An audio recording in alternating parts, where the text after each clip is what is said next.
everybody. Welcome into the High Noon Rant. I am Pugs Moran. We do this every Monday through Friday at 12 p.m.-ish. It's 12:05 today. Today, the reason for the delay was I sat down. I was ready to go. We were going to go live at like 12:01. I was sitting here. I was all good. And then I went, the final thought before hitting go live is always, where's the dog? All right, where's the dog? Because the one thing that could cause an interruption from this 2-hour stream of consciousness, which we're all about to experience, the only thing that could cause an interruption in that is the dog. Is me going, oh, shit, that's right. The dog's outside. Well, the dog was outside. And I'm sitting here, I'm getting ready to go, and I go, oh, I got to get the dog in. All right, so I go out, right? And then I lean over the balcony. The dog's over in the big house. I do this show from a studio located on what we lovingly refer to as the 1%er compound. So there's a big house over on the other end of the property, the other end of the yard. And the dog likes to go patrol the big house. A lot of rooms, she likes to walk around. It's empty, It's part of her job. She thinks she's like security at a, late night Whataburger or something. I don't know. So she's walking through there and she wouldn't come. So I'm like, come on, let's go. And I'm yelling. Now I'm yelling in Highland Park, Texas. I'm screaming in a backyard for some dog. And she took her sweet time. But she's here now and we're ready to go. So we shall have no interruptions here in the 2-hour stream of consciousness that is designed to bring you up to speed on everything the world is talking about today. That's what this show is. Every day, going on 3 years now. Well, we're in the 3rd year. We've done 2 years. Everything you need to know about this particular day, I give to you in these 2 hours, without breaks, without commercial interruptions, without songs. I just go. I wake up very early. I put together an entire show of all of the events and all of the things that have occurred on this day. And then I go through all the things that are happening on this day, because I don't want you to be walking around out there. Maybe you brush up against another one of the great unwashed and they say, hey, did you hear about? And then you don't know. You don't know what that, you're like, no, I didn't hear about that. So then what? You got to sit and listen to some stranger? Some weirdo give you like their filtered version of what that. No, come to me every day at noon. That's what we do. I got the wrong thing up, right? It says Radio Misfits. Look at me. See, that was, let's blame the dog on that one too. Let's blame the dog. Oh, I also see that I didn't update that. Well, that's okay. That's okay. Here we go. We're just going to put this one up. It's from yesterday. And it thanks our executive producers, Joel, Peter, April, and Christina, who, we're going to give them that again today.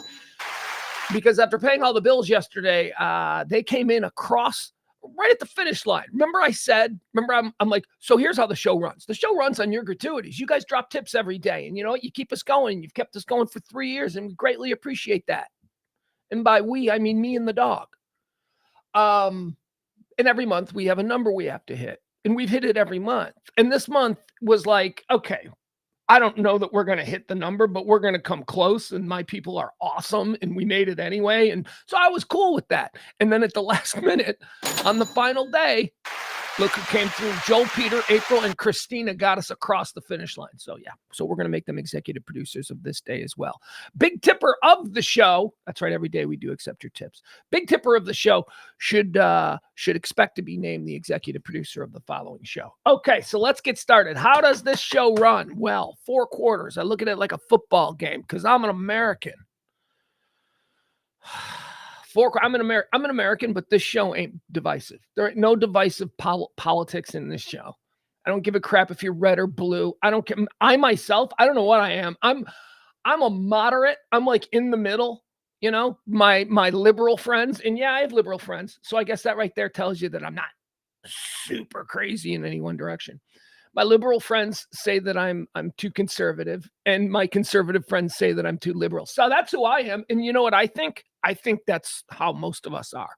I think that's sort of the worldview of the normal person in America in 1923. We're like, I can basically get along with everybody. We can work this out now.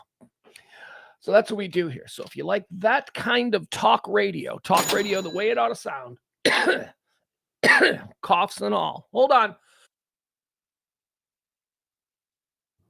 Tune in right here every day at noon to RadioMisfits.com, Radio Misfits podcast and live streaming platform. Let's say hi to the chat room because the chat room is Chat room's an important part of this show. Our chatters are the driving force. Yeah, Peter's in there breaking news. Leslie's in there. Jeff's here. Jen's here. Hey, Jen! What do you guys get? My chat room. It's like the story that I've got as like the 5th biggest story of the day. They're like, it's the number one thing we want to talk about. Okay. Point taken. Maybe in the rankings we move up the passing of a certain individual as far as our conversation goes. Right now, I got him at like 5th. Although I did intend to spend a little bit of time on this guy because I did have occasion to meet this feller. So I can give you some personal experiences. You may not like them, but okay. All right, so we do the show like 4 quarters because remember, I'm a good American. 4 quarters. First quarter we call it Erstwhile on this day. That's a look back at all the events that have shaped this day. Why do we do that? Well, we look for rhythms and patterns. We're looking for something, maybe give us an edge on what to expect in the coming hours. And as we have found on this show, there are rhythms and patterns to be noticed. Quarter 1, Erstwhile on this day. Quarter 2 is birthdays. We talk about people born on this day. Not everybody. As I say, that'd be nuts. A lot of people were born on this day. No, I just cherry pick the ones that I can rant on for a couple of minutes. Because again, remember, everything I'm talking about is fuel for this nonstop stream of consciousness rant. Quarter 3, we move into deaths. I take a look at people who died on this day, and then we go through those people and their accomplishments. Or actually, what we do there is we look at the life's resume. We like, what do they do? And then, and this is why quarter 3 deaths are very fun on this show. We decide whether or not they're in heaven or hell. We decide. That's right. We take a person, we say, hey, this person died on this day, and we go, what did they do? And then we talk about what they did, and we snap judgment. Put them in heaven or hell. That's the first 3 quarters. Fourth quarter of the show is the meat and potatoes. It's where the rubber hits the road. It's the bulk of what we're trying to accomplish here, and that is a list and a rundown of all the day's headlines, hot topics, current events, and everything else that you need to know to not be out there blindly bumping into walls and stuff. So without further ado, if you are ready, I need a drink. It's Coke Zero for crying out loud. It's noon. Think I'm drinking alcohol? All right, Coke Zero. Let's get started. It is the High Noon Rant. I am Pugs Moran. Today is the 6th day. 6th. Cinco? No. Wait. How do you say? I don't care. The High Noon Rant. It is the 6th. I don't know how to say. I'm not confident in the fact that I know how to say 6th in Spanish. I don't know why I even tried. The High Noon Rant, the 6th day, 12th month, year of our Lord, 2023, December the 6th. December the 6th is, folks, the 340th day of the year. That means 25 more of these until the end of the year. If you don't have your New Year's Eve plans by now, you're really, right now, like you see people this week. If you don't have your New Year's Eve plans by now, this weekend when you're out with people, I guarantee at some point you'll say, so what are you guys doing for New Year's? See, because now you're scrambling because, oh yeah, every day I remind you to make your New Year's Eve plans and you don't do it. Back in March, I seemed silly. Now I'm a cautionary tale. All right, let's get into the first segment of the show. We like to call this Erstwhile on this day. This is where we take a look back at the events of this day and just see what they mean. All right, on this day, Erstwhile. 1492. Well, you know what this is about. There's only one thing. 1492. There's only one thing. 1492. Columbus. That's it. It's got to be Columbus. Because what else happened in 1492 other than some con man, some Spanish? Is he Spanish or Portuguese? I don't know. That's mixed up. Aren't they the same anyway? Isn't it just an arbitrary border? Aren't the Spanish people? It doesn't matter. On this day in 1492, after exploring the island of Japan. Okay, are you ready for this? On this day in 1492, after exploring the island of Japan for gold, Christopher Columbus lands on and names the island of Hispaniola. That's right, Hispaniola. Remember, in 1492, Columbus was discovering Japan when it was Cuba. It wasn't Japan.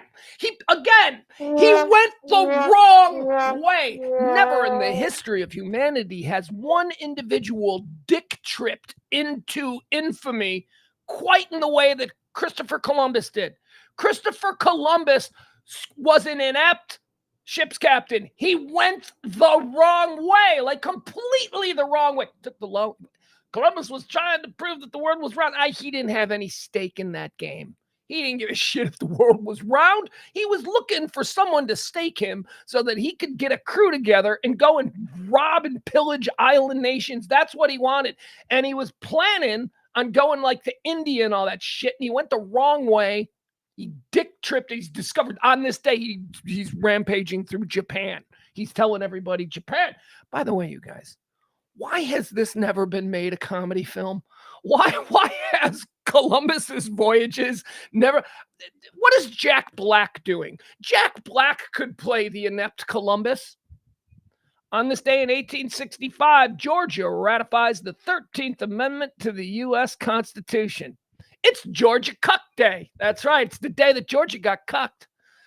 And then rightfully so, because, you know, I think the right side won that war. But imagine that, 1865, man.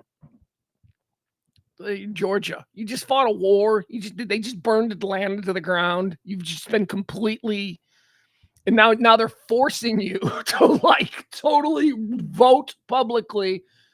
Well, what are you gonna do? It all turned out good. Well, I mean, you know, yeah. What I'm saying is I was for the abolition of slavery. On this day in 1884, the Washington Monument in Washington, D.C. is completed. Don't think that's not a subliminal message to the rest of the world. One giant phallus symbol just rising out of Washington. Why didn't they make it an actual statue of a man? They did, kind of. That's America's phallus right there, the Washington Monument. Completed on this day in 1884. On this day in 1921, the Anglo-Irish Treaty is signed in London by the British and Irish representatives on this day in 1921. 1 year later, on this day, after the signing of the Anglo-Irish Treaty, the Irish Free State comes to be. That's when the end of the troubles, because we Irish, we're not done. Okay. All right. So you gave us. So now thank you, England. So now we have our own country back. We have Ireland, but it's only like a chunk. It's like the bottom chunk. It's the good chunk. Don't get me wrong. Like the Free State of Ireland, the Republic of Ireland, the country of Ireland, would not to be confused with Northern Ireland, which is still in the United Kingdom, which is still under the Queen. The Republic of Ireland is the good part. It's got Galway Bay, it's got the Ring of Kerry, it's got Dublin, it's got all the cool things you want to do. But that is not to say that there is nothing redeemable about Northern Ireland, because there certainly is. Other than the fact, as a real Irishman, I kind of look down my nose at those people for wanting to bend the knee to the Queen of England. But okay, or the King, as the case may be now. But okay, we're still brothers. We can get along. A united Ireland is what I'm calling for. So yeah, so back in 1921 and 1922, the Irish Revolution was won, and the Eamon de la Varias and the Michael Collinses and all of them, they got their free state, but they didn't get all of it. They didn't get the top. So now here we are all these years later, and we're still like, kind of want the top. We kind of want the tip of our country. So I think that's going to happen. I am hopeful to see a completely united Ireland in my lifetime. That'll be a great day. On this day in 1969, the Altamont Free Concert. At a free concert performed by the Rolling Stones, 18-year-old Meredith Hunter is stabbed to death by Hell's Angels, who were hired by the Stones as security guards, because what could go wrong? This is such a Spinal Tap thing. Like, if they had written this into like the film Spinal Tap, where Spinal Tap was doing a concert, and in order to save money on real security and in order to not seem like the band was in league with the man, security couldn't have badges or anything, or be enforcing any sort of law. No. Couldn't you see that? Like Spinal Tap hiring a bunch of like convicts, or whatever, because that's essentially what the Rolling Stones did at Altamont. They said, we're going to invite 500,000 people to this free concert, or whatever it was. We're not going to have any security. We're just going to have a bunch of drunk, stoned, surly by nature, Hell's Angels running things. And guess what happened? Somebody died. On this day in 1969, Altamont, the free concert from hell, the antithesis to what Woodstock was. On this day in 1990, a military jet of the Italian Air Force, abandoned by its pilot after an onboard fire, crashes into a high school near Bologna, Italy, killing 12 students and injuring 88 other people on the ground. Jeez, man. I mean, look, I'm not looking to blame this pilot. You're in a plane and the plane's going squirrely on you. I mean, you got to get out, right? But geez, could you imagine? And now I'm trying to put myself in the shoes of this pilot. Could you imagine living the rest of your life knowing that you survived, but you killed a bunch of kids? Good Lord, because that's where your plane landed. Speaking of, there was a story yesterday that I saw, and I guess this was a story that had been going through the courts for a couple of years. But there was this dude who was flying over like the Grand Canyon in like his twin engine plane or whatever, like little private guy plane. So he's flying, and he's also a YouTuber. So yeah, so he's a piece of shit. Hi, I'm a YouTuber. So he's a YouTubing piece of shit, and he's flying his plane over the Grand Canyon, and he bails out of the plane. He just he skydives out of the plane because he had engine trouble. Now he just so happened to have his long ass YouTube, what's that little YouTube stick, the selfie stick? He had that, and oh my God, he just also happened to have been filming when he was jumping out of the plane. Because when the plane started to die in midair, he didn't just immediately think to help. No, we're to believe that he prepared all of his YouTube stuff, and he had a buddy in another plane that was filming from a different angle. So basically what this guy did was he thought it would be a cool YouTube video to take his plane over the Grand Canyon, bail out of it, let the plane crash, whatever, who cares? And he would get like 1 million hits because he's such a cool ass YouTuber. Look at him jumping out of his plane. Well, that plane crashed. And the authorities were like, you can't just do that. And he claimed, no, it was legit engine trouble. And then he was convicted yesterday. I think he's going to jail for like 9 months for abandoning his plane. Now, that guy, at least he did it over the Grand Canyon where it wasn't going to hit anything on the ground, maybe some animals.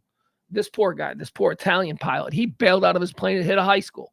That was on this day in 1990. On this day in 2006, NASA reveals photographs taken by the Mars Global Surveyor suggesting the presence of water on Mars. And oh my God, did that change everything? Yeah. All right, Q2, folks. They say it's their birthday. I can't. We have no music rights, so I have to sing, and you people have to put up with it.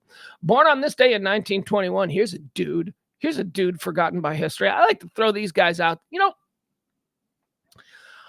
I'm glad I was raised my grandfather.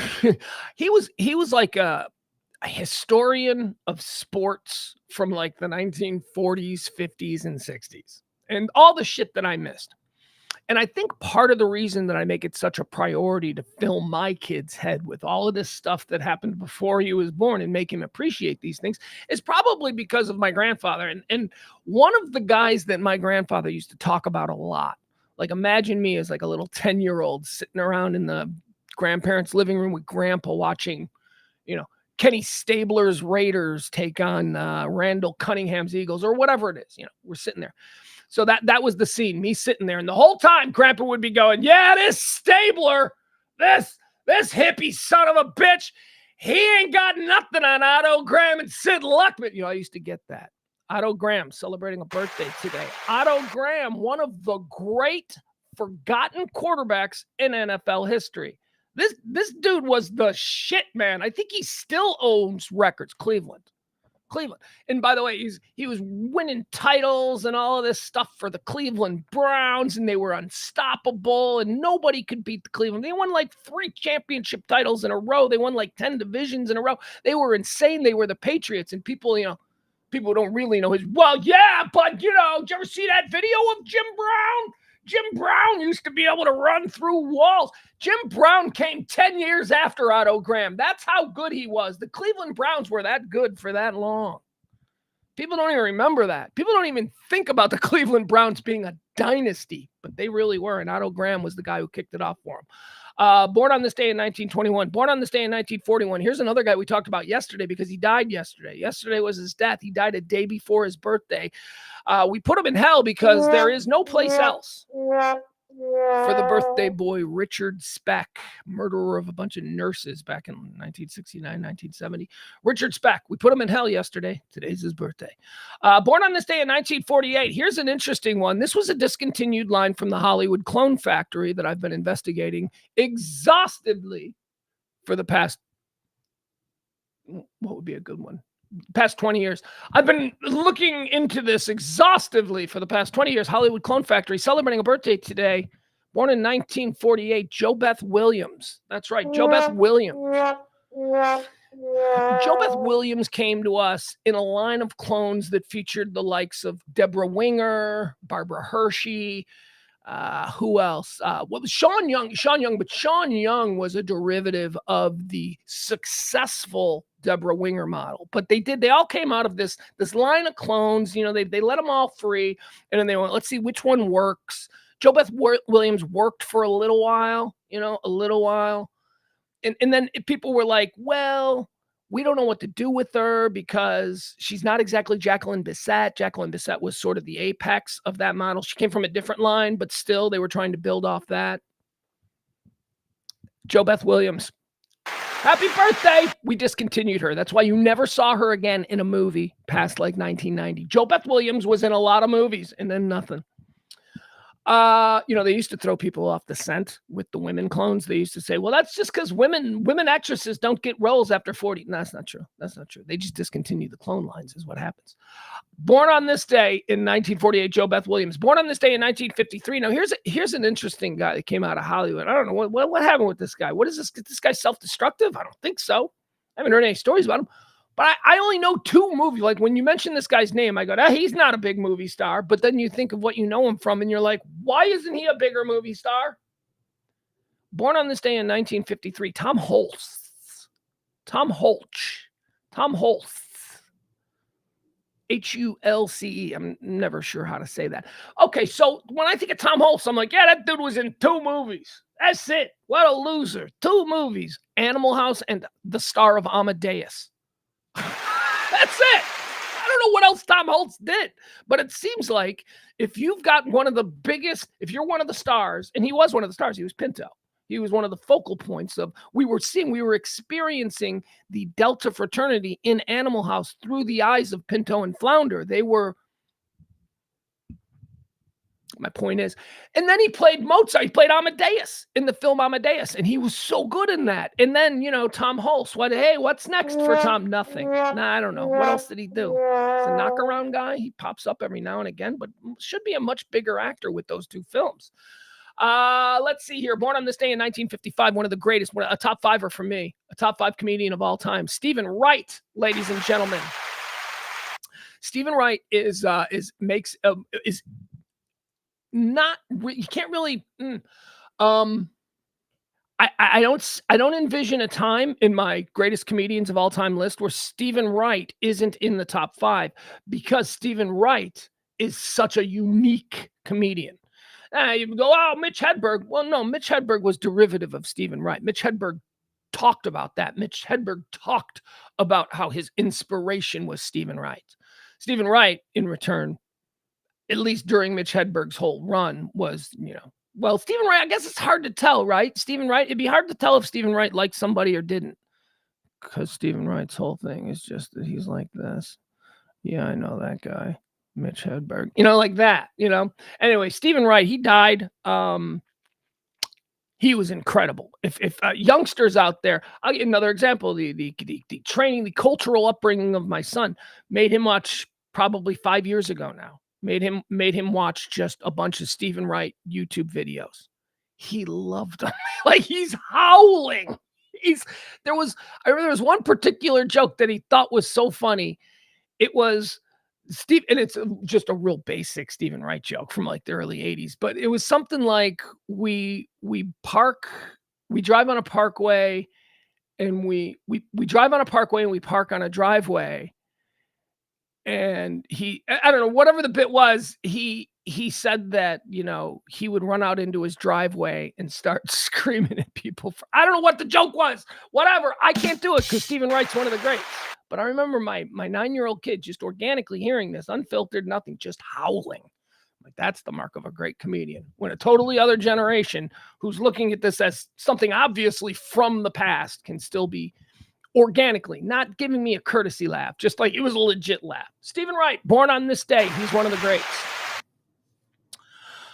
Let's see here. Okay. All right. So here's, play this. We're going to do this. Okay. Let me just see. Hold on. Give me a second here on this next birthday, because I want to play an example of what this is.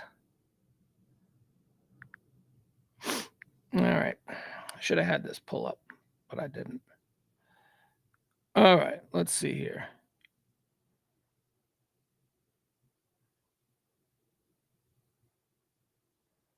What is quintessential?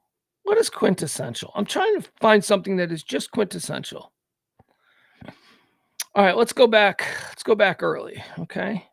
There you go. All right, this right here.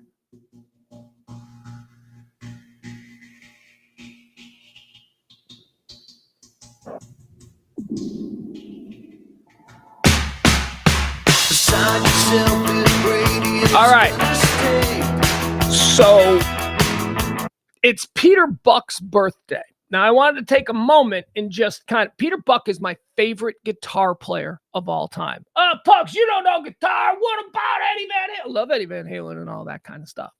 But Peter Buck did something. He created a sound. It's rarer than it should be. There are certain bands that have a sound. The minute you hear the very first note, you know exactly what band this is.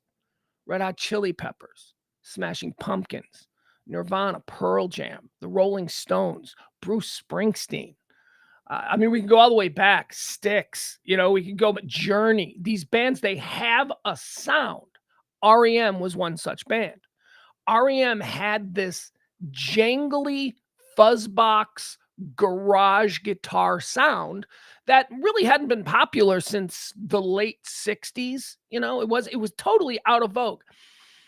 And Peter Buck tuned up his guitar and he just made it make these noises and these sounds that were so interesting. And that's one of the reasons that REM was huge for 10 years before anybody outside of American colleges knew who they were. I mean, they had a whole career. If REM had never broken through with Out of Time, which was their first, I'm a big REM fan, which was their first big breakthrough commercial success, they'd have been fine. They'd have been wealthy, successful people. They were pioneers of what would later become the alternative music scene. They didn't know what to call it back when it was, REM and the Replacements and Husker Du and bands like that. They didn't know what to call it. So they called it college rock. And then once REM broke through from college rock to commercial, coinciding with the rise of this unclassifiable music that was coming out of Seattle. That's how alternative rock radio became a thing. They found commercial viability. And it's Peter Buck's birthday. And I just want to celebrate Peter Buck and his amazing guitar sound. Just for him, let's see, what else do we have here? Hey, I can't find that on the radio. No, not that one. Where's some older ones?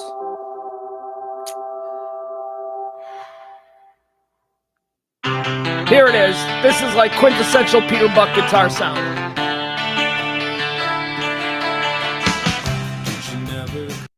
They're just so jingle jangle. I love that. He's not Eddie Van Halen. That's not what you look for. You look for a guy that I love that. And trust me, hold your breath, because we'll get into that in a second. I love that stuff. That stuff's amazing. And technically proficient guitar players oftentimes in the metal world are mind-blowing talents. But Peter Buck created a mood, man. With everything that he did, there was just a mood with his guitar that made his sound so quintessentially irreplaceable that for me, isn't that what music is, though? Music is subjective. It's like, how does it affect the individual in the moment? So, all right, moving on. Peter Buck, love him so much. Peter Buck, born on this day in 1956, also born on this day in 1956. Jeez, man. What did God see? Did God see like a commercial for the Roy Clark songbook? Remember those? Remember Roy Clark? I could teach you how to play 100 songs. God saw a commercial for the Roy Clark songbook. And then the next day he started just cranking out great guitar players, because Peter Buck is born on the exact same day as Randy Rhoads. I mean, God was in a guitar fetish on this day when he created these two people, because I mean, what is the debate that we always get? Who's the greatest? Steve Vai. Who's the greatest? Eddie Van Halen? No, Randy Rhoads is better. My 14-year-old kid, is a Randy Rhoads freak. And I think it's because one of my son's favorite first albums that he ever listened to over and over again when he was little was Blizzard of Oz. So remember Ozzy Osbourne's Blizzard of Oz with Crazy Train? That was my son's first favorite song. Crazy Train was, as a kid and as a toddler in his seat, he used to bang his head. So he's familiar with Randy Rhoads, and he's fascinated by the way Randy Rhoads, our birthday boy today, died. Randy Rhoads, didn't he die? He crashed a plane into a tour bus. It was just a crazy rock and roll death, possibly the greatest rock and roll death of all time. Happy birthday. Indescribably talented guitar player Randy Rhoads died tragically young in a crazy wild rock and roll way. All right, Randy Rhoads. Oh my God. On this day in 1961, born on this day in 1961, Jonathan Melvoin. You guys know who Jonathan Melvoin is? I do, because at the time that all this went down, what he's most famous for, and unfortunately what he's most famous for, is dying. But we're talking about his birthday. He was born on this day, Jonathan Melvoin. Jonathan Melvoin, first of all, let's talk about who he was as a musician. He was a great musician.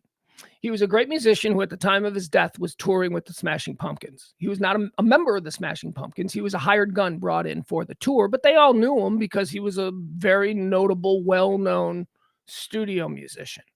The dude's parents, Jonathan Melvoin's parents, his mom and dad were in the Wrecking Crew. Now, the Wrecking Crew, for those who know music history, the Wrecking Crew is like the greatest studio band ever assembled.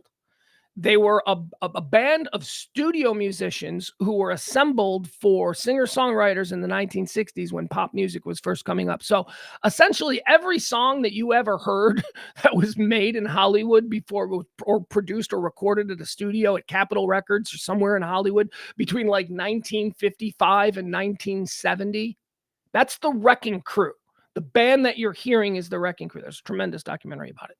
So that's his parents. That's where he was. He was born out of the Wrecking Crew. His sister, Lisa Melvoin, is Lisa from Wendy and Lisa, who were they were members of Prince's band, The Revolution, but then they had a whole solo thing of their own in the 80s, Wendy and Lisa. So Jonathan Melvoin was that guy. He was from that family. He was a legit musician. He's also a junkie. And one day he decided to shoot up pure heroin with Jimmy Chamberlain, the drummer of the Smashing Pumpkins. And this was not, whoever the dealer was didn't give them instructions. You know how when you're at the pharmacist and the pharmacist is giving you the instructions and you just roll your eyes and you're like, oh, Jesus, I know how to take pills. Well, maybe drug dealers should do that as well, because this was sniffing heroin. This was the kind of heroin that you were supposed to sniff because it was super powerful. And Jonathan Melvoin and Jimmy Chamberlain shot it into their arms. They both went back to their hotels there in New York where they were on tour, and Jonathan Melvoin never woke up. This is the reason Jimmy Chamberlain was fired from the Pumpkins. This was a huge controversy back in the 90s. Anyway, Jonathan Melvoin, born on this day in 1961, almost the end of the Pumpkins. Jimmy came back to the Pumpkins, but they had to make him sit out for an album or two. Born on this day in 1962, Janine Turner. Oh, man, I got a crazy sex story about Janine Turner. I have a friend who walked in on Janine Turner paying homage, if you will. Remember Janine Turner from Northern Exposure? Was that it? She also played that asshole quarterback kid's mom in Friday Night Lights. I don't know if you remember Friday Night. JT. Remember when JT transferred in to Friday Night Lights? What school was that? I don't know, whatever it was. They were Panthers. What JT was from Dallas. I think he was from Dallas Trinity because they name check schools. So it's yeah, we're getting this quarterback transferring from Dallas Trinity. And he was JT and he was really good. And his dad was a complete asshole. His dad was a Todd Marinovich dad. And his mom was just a smoke show rich mom. Yeah, the mom was Janine Turner. I have a friend who walked in on that girl, Janine Turner, paying oral homage to Major League Baseball player Mark Grace. Yeah, it happened. Anyway, buy me a beer. I'll tell you about it. My secondhand account of the story that is very famous in Chicago media circles. Let's see here. Born on this day in 1962, Janine Turner. She's so hot. She is such. She had a thing, man. Remember her with the short haircut and that little birthmark or whatever, the little pockmark that, like, if you're a really hot girl, like that pockmark makes you hotter. Like, what was her name? Kat. Why can't I think of it? Cindy Crawford. Jesus, that was gone. It was gone. Born on this day in 1967. Let's celebrate a birthday here. This guy's awesome. I love him. Excuse me. So that's why in the case of this guy, he's done TV, he's done movies. We are going to combine everything because he's still in his prime. He is still, like, we don't know. We can't do a fully complete draft of his film work because this man is, still active. Let's wish a happy birthday and do a Judd Apatow draft. Huh? What do you say, Judd Apatow? He's incredible. Now, Judd Apatow is incredible with a whole bunch of different forms. He does films, he does TV, he does documentaries, he does music videos, he writes, he produces, he does everything. Judd Apatow is amazing. I love him. I love everything about this guy. So the Judd Apatow draft is going to include all the things that he's done. These are just the coolest things that I think Judd, coolest? My favorite. That's what we'll call it. We'll say my favorite things that Judd Apatow has done. A draft. Here we go with the first pick, Freaks and Geeks. Best thing he's ever done was Freaks and Geeks. Freaks and Geeks is one of the best television shows, best premiere episodes of a television show I ever saw, because Wonder Years is up there too. After seeing the first episode of the Wonder Years debuted after the Super Bowl, and I was like, oh, what's this garbage? And I'm laying on the couch, and I watched the first episode of Wonder Years, and I went, whoa, okay, that's different. That's good. Freaks and Geeks was the same thing. Freaks and Geeks was, everybody loved Freaks and Geeks. Everybody who saw Freaks and Geeks back in 1998 or 1999 or whatever, everybody who saw that show was like, I remember talking with a mutual friend of mine who also loved the show. It was actually Kelly. And we would literally pearl clutch over whether or not it was going to get canceled because people weren't watching. We were talking about it. We had a radio show in Chicago at the time. We're like, Freaks and Geeks update. And people are like, why are you guys talking about a show that nobody watched? We're like, because people need to watch it because it's great. That's why. Well, Freaks and Geeks went away. Freaks and Geeks, again, my 14-year-old son loves it. Watched the entire run of it. There's only 13 episodes. NBC was like, we're out. Yeah, you can't get anybody to watch this, and we're not sure it's good. And then it won a whole bunch of awards, and NBC was really embarrassed that, at the Emmys that year, people went up and accepted awards for a show that NBC went, no, not good enough for us, but good enough for the TV Academy.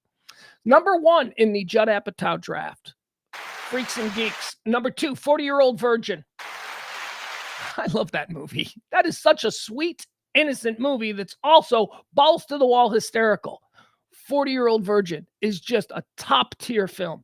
Number three is where we get into the documentaries of Judd Apatow. So the first pick off the Judd Apatow Things I Like Best draft. Okay, I'm going to change the name every time I say it. Freaks and Geeks was number 1. 40-Year-Old Virgin was number 2. Number 3 is a 30 for 30 documentary that Judd Apatow did called Doc and Daryl. And it's the story of Doc Gooden and Daryl Strawberry in their relationship with the Mets in the 80s. And the Mets were an amazing team. They were the 2 best players in baseball. It was very much like an Ohtani Trout situation that we see today in baseball. It was Daryl Strawberry and Doc Gooden, and both of them were messes. They were alcoholics, and they were drinkers, and it was just a mess. Judd Apatow did a 30 for 30 documentary, Doc and Daryl, that it just brought me to tears. It was just so, and especially if you were a baseball guy in the 80s, like it's really good. Excellent. Number 3 on the Judd Apatow list, the Judd Apatow draft of things that I think are pretty cool. See, I'm changing the name every time. Number 3, 30 for 30 documentary, Doc and Daryl. Number 4, Knocked Up. Knocked Up. Come on, Knocked Up is another one. It's sort of in the vein of the 40-Year-Old Virgin. I remember seeing these, and this is when you first start to discover what Judd Apatow is. And when you mix these things, And by the way, Undeclared is not on my list, but that was his follow-up to Freaks and Geeks, which is equally as good. You look at this body of work of Judd Apatow, and now by the time I'm seeing Knocked Up, I'm thinking this guy's got something special. Number 4, Knocked Up. Number 5 on the Judd Apatow list of things he's done. It's one of my favorite films. If I have to sit down and make a list, this is probably going to be in the top 15 because I just love this movie so much. Ladies and gentlemen, number 5 in the Judd Apatow draft, Pineapple Express. I love Pineapple Express. I love Seth Rogen and that other dude together. By the way, James, what's his name? We have to forget his name, right? Don't we have to forget that guy's name? Because didn't he do a whole bunch of bad things with acting students? Doesn't matter. Both of those guys came from Freaks and Geeks. Pineapple Express. Love that movie. All right, some camp invites. We are going to do some camp invites. We're going to bring in we're going to give some camp invites to Judd Apatow products, such as he executive produced and was the head writer of The Larry Sanders Show, which I consider to be one of the finest television shows ever made. That's a big deal. Judd Apatow, Larry Sanders Show gets a camp invite. A movie that everybody but me seems to hate. I find this movie hysterical. You Don't Mess with the Zohan. It was a dumb, disposable Adam Sandler movie that for some reason I rank very high on my list of Adam Sandler movies. So I would be a hypocrite if I didn't include it here with a camp invite to the Judd Apatow draft. Let's see. What else do we have? Dewey Cox, Walk Hard. Come on. Walk Hard, Dewey Cox, the parody of the Johnny Cash movie. That's really great. John C. Reilly. Come on now. We're also inviting Funny People, which is another Judd Apatow film that was pretty poorly received by critics. And I think it's because I love this film. I love the film Funny People. I don't understand the criticism of it. I think it's because, is it too sentimental? Are critics not funny people? Because the film Funny People is about how funny people who are just wired to be funny, how they deal with the terrible realities of life. And it's a wonderful film. And I really think that critics saw that movie, and because critics don't really have a sense of humor, they couldn't appreciate it, or they couldn't even relate to it on a basic level. Funny People is a wonderful film. Also, This Is 40. This Is 40 is another great film. Isn't that Paul Rudd? It is. It's Paul Rudd and his wife. His wife, who I can't remember her name. That's probably disrespectful of her for me to call her Judd Apatow's wife, but This Is 40. And then finally, another documentary that he did for, I think this was done for HBO. It's still available, I believe, on HBO Max if you want to look for it. And if you haven't seen it, it is absolutely amazing. It is the Zen Diaries of Gary Shandling. As I said earlier, Judd Apatow was the executive producer of The Larry Sanders Show, which Gary Shandling was the creator of. So Gary Shandling is the star of Larry Sanders and the creator, but Judd Apatow was the head writer, and he's the guy that made those words so funny. So when Gary Shandling died, Judd Apatow, his old friend of 30 years, got a hold of Gary's diaries. Gary Shandling kept diaries, Zen diaries, he called them. And Judd Apatow took Gary Shandling's diaries and made a documentary about Gary Shandling's life based on his diary writings of everything that was happening while these things that we all watched were happening. The Larry Sanders Show, all that stuff. It's incredible. If you have not seen the Zen Diaries of Gary Shandling, don't worry, it's not about Zen or yoga or anything. It's the life of Gary Shandling as told by Gary Shandling. It's revealing.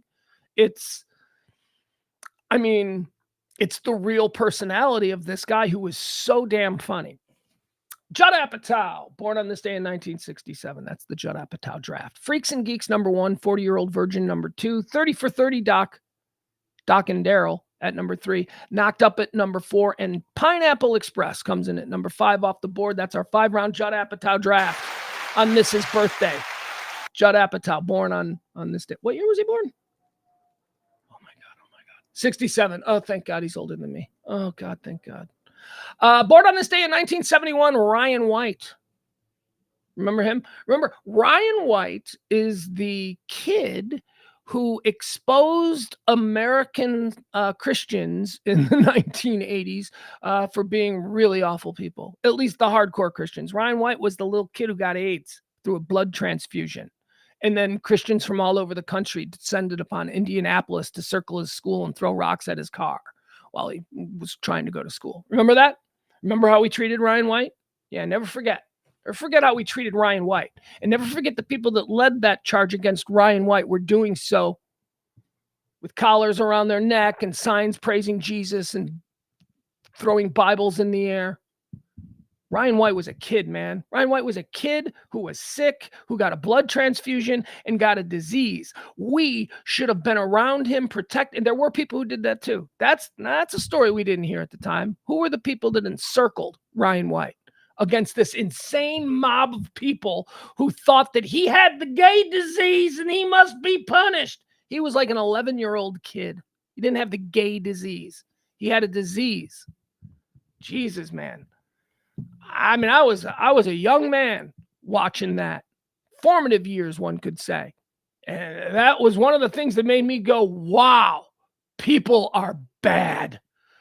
Groups of people are really bad. And when the fuel for this bad behavior is some promise of eternal glory, wow. That's really bad. I was probably, how old was I when this went down? I was probably 18, 17, just thinking, I am disgusted with my fellow man. Ryan White, born on this day in 1971. He died in 1990.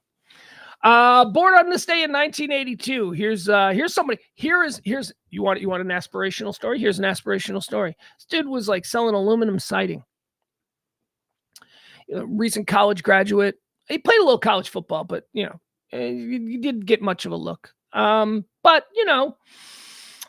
he could kick a little. He was a kicker. He could kick a little bit, but he's doing aluminum siding and repair and installation and sales and all that kind of stuff. And he kind of thinks that's going to be his life. And he's got a wife and she's pregnant and you don't know what's going on. And then out of nowhere, a buddy of his calls him and says, "Hey man, are you in any kind of shape?" And he's like, "What do you mean?" He's like, "Well, are you kicking?" And he's like, "Well, I've pretty much given up on that, but why? What's going on?"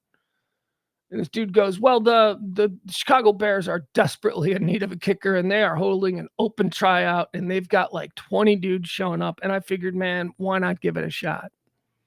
So this dude took his credit card, maxed it out, got to Chicago, came to the kicking contest. And out of 20 people who were just free kicking for Chicago Bears, Robbie Gould won the contest and has now been kicking at an apex level in the NFL for what, 20 years? Good as gold? I can't tell you how much I love Robbie Gould. That story aside, I mean, the story is great, but it's about never give up and never turn a blind eye to an opportunity, no matter how fruitless you think it is. Because this Robbie Gould has made millions. He is one of the best kickers in football. I don't know that he's currently kicking because, again, how old is he? He was born on this day in 1982. So where is Robbie Gould? Is he a free agent? I don't think he should be a free agent, should he? Let's see. Hold on. Or is he still with San Francisco? He is a free agent. Yeah. Okay. Robbie Gould III is an American football. He most recently kicked for the 49ers, of course. Robbie Gould is an American football place kicker who is a free agent. He played with the Chicago Bears from 2005 to 2015, during which he became the franchise's all-time leading scorer. He could have been that aluminum siding franchise's all-time leading seller, but he's not. Instead, he took the opportunity. He didn't get bogged down in disappointment. Everybody had told him no. Everybody said, "Nah, you really need to focus on something else." He didn't let that affect him. He saw an opportunity. He said, "Why not? One more shot." And now he's Robbie Gould. Gould is the 9th most accurate place kicker in NFL history and never missed a field goal or an extra point in the postseason. And again, may I point out to you my problem with football experts, because in the time of Robbie Gould, there was not a football expert in all the land who thought that he could ever become the 9th most accurate place kicker in the history of the NFL, or a guy who would never miss a point after attempt or a field goal in a postseason game. And that's the important shit right there. That's what you say what you will about your kicker. What you want from your kicker is to have a guy who has never missed in the postseason. Happy birthday, Robbie Gould. I love Robbie Gould. I've had opportunity to meet Robbie Gould a couple of times. Just shake hands and say, hey, good as gold. And then he smiles. But he seems like a very, very nice guy. Born on this day, the exact opposite of Robbie Gould. This is the exact opposite. Born 10 years later, the great aspirational, the inspirational story of Robbie Gould. Thinking it was all over for him. Selling aluminum siding. Kurt Warner gets a movie. Robbie Gould doesn't. But this guy is the exact opposite. This guy, from the time he was 8 years old, was going to be the greatest thing the football's ever seen. And he was promoted as such. And he wasn't. And he sure as shit wasn't mentally capable of handling any of what was promised of him. On this day, the world welcomed Johnny Manziel. Johnny Football, born into the world on this day. It's an incredible documentary on Netflix about him. Incredible. I used to have nothing but disdain for Johnny Manziel. I hated everything about him. Not a big A&M fan. So that right off the top. But then also there was his swagger. There was the just unanimous expert opinion that Johnny Football was going to reinvent the position. Again, football experts. And he's a bust. He's a bust. He had a bad head. I think he was ruined. I think the idea that he was going to be the greatest football player in the history of quarterbacking from the time he was 13 years old, that being told to him, I think that had some really bad effects on him. When the rubber hit the road, and at 22 years old, he's now in Cleveland, a millionaire, trying to live up to these expectations. Hell no. He was a party boy. He wanted the... I don't know. Anyway, it's a great documentary. If you haven't seen it, you should check out the documentary on Netflix about Johnny Manziel. It's wonderful. All right, that's going to do it for the birthdays. We had a lot of them today. How about some deads? Let's get into the deads. These are the people who've died on this very day. We're going to open up their life's resume, and we're going to take a look and determine whether or not, based on our understanding of what that means to get into heaven or hell, where'd they go? Let's start it off. Dead on this day in 1889. I'm preemptively putting this guy in hell. Jefferson Davis, American general and politician, American traitor. Well, I don't understand this. Why is history not president of the Confederate States of America? He was born in 1808. He died on this day in 1889. I'm an American. He's not. He's going to hell. Dead on this day in 1993, Don Amici. I don't know. Okay, so Trading Places. He was one of the mean old men. So just for that, he's going to hell. I don't. What I'm going to look into Don Amici? Dead on this day in 1996. Okay, look at this. Everybody's going to hell today. We are putting nobody in heaven. Dead on this day in 1996. NFL football commissioner Pete Rozelle. Now, Pete Rozelle, he deserves all the credit in the world for what the NFL is today. The single largest sporting organ. I don't think that's true. I think we as Americans say that, but I think it's probably Premier League soccer. I think Premier League soccer might be bigger than the NFL. I don't know. I'd have to look that up. At any rate, Pete Rozelle took football from America's third sport. Yeah. America's number one sport. America's pastime was baseball, but horse racing was number two. The horse race attendance at horse racing was number two in America when football was just struggling along. And when Pete Rozelle took over the reins, Pete Rozelle, he was the guy responsible for the merger that finally took place, creating what we have now, the Super Bowl era of NFL football. That was all Pete Rozelle. So, he did his machinations, and yeah, he was a very Machiavellian type, Pete Rozelle. Don't, nice guy. No. He knew how to work a back room. There are stories. I'll tell you, you don't have to dive all that deep into Pete Rozelle. Just familiarize yourself with the relationship between Pete Rozelle and Al Davis of the Oakland Raiders. Insane. So yeah, Pete Rozelle's in hell. He did some things that screwed a lot of people, but Okay, we're moving on. That's going to do it, folks. That's it. We are done. First 3 quarters of this show. Now it's time when I would remind you that this show, this non-divisive form of free-thinking stream of consciousness talk radio, which occurs absolutely every day, Monday through Friday at 12 p.m., runs on your gratuities. Drop a little something in the tip jar if you can, and we will keep moving through today's information breakdown. Here we go. These are all the things that are happening today, right? These are the real stories. This is what... Do I got to change the order based on what people are clamoring for in the chat room? I don't know. Maybe. Hold up. All right, here we go.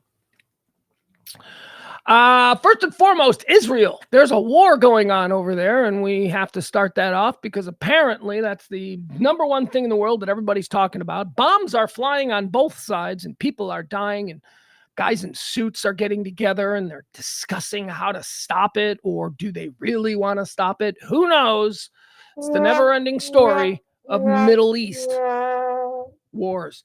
Ukraine funding is also a big story that's going on right now. But Biden, I think, came out and went, he bumped into a microphone and it's Ukraine. And, we don't care about Ukraine anymore. We don't. Man, I'm sorry. Zelensky, sorry, bro. You had like a 7-month window and you had all of the good. See, here's what happens. In the very beginning, it's like, oh, well, absolutely, we're going to help them. Absolutely, because it's the right thing to do. Because without thinking, it seems like the right thing to do. And then, other people like myself, I was like, wow, we do got to stop Putin. So, maybe this is the place to do it. But you had a 7-month window for that. This war's going on 2 years now. We are tired of it. That's the thing, man. And it ain't just Americans, Voldemort, whatever his name is, Zelensky. It ain't just Americans. It's the whole world. We lose interest. It's the human species. You cannot hold our attention and make us feel the level of passion and compassion that we showed for you in the early stages of this war. You can't expect that to continue. It's emotionally draining. And besides, now we got Israel. So Biden's, he's trying to get more money for Ukraine. I don't know how it's going to shake down, but I can tell you this is what people are thinking.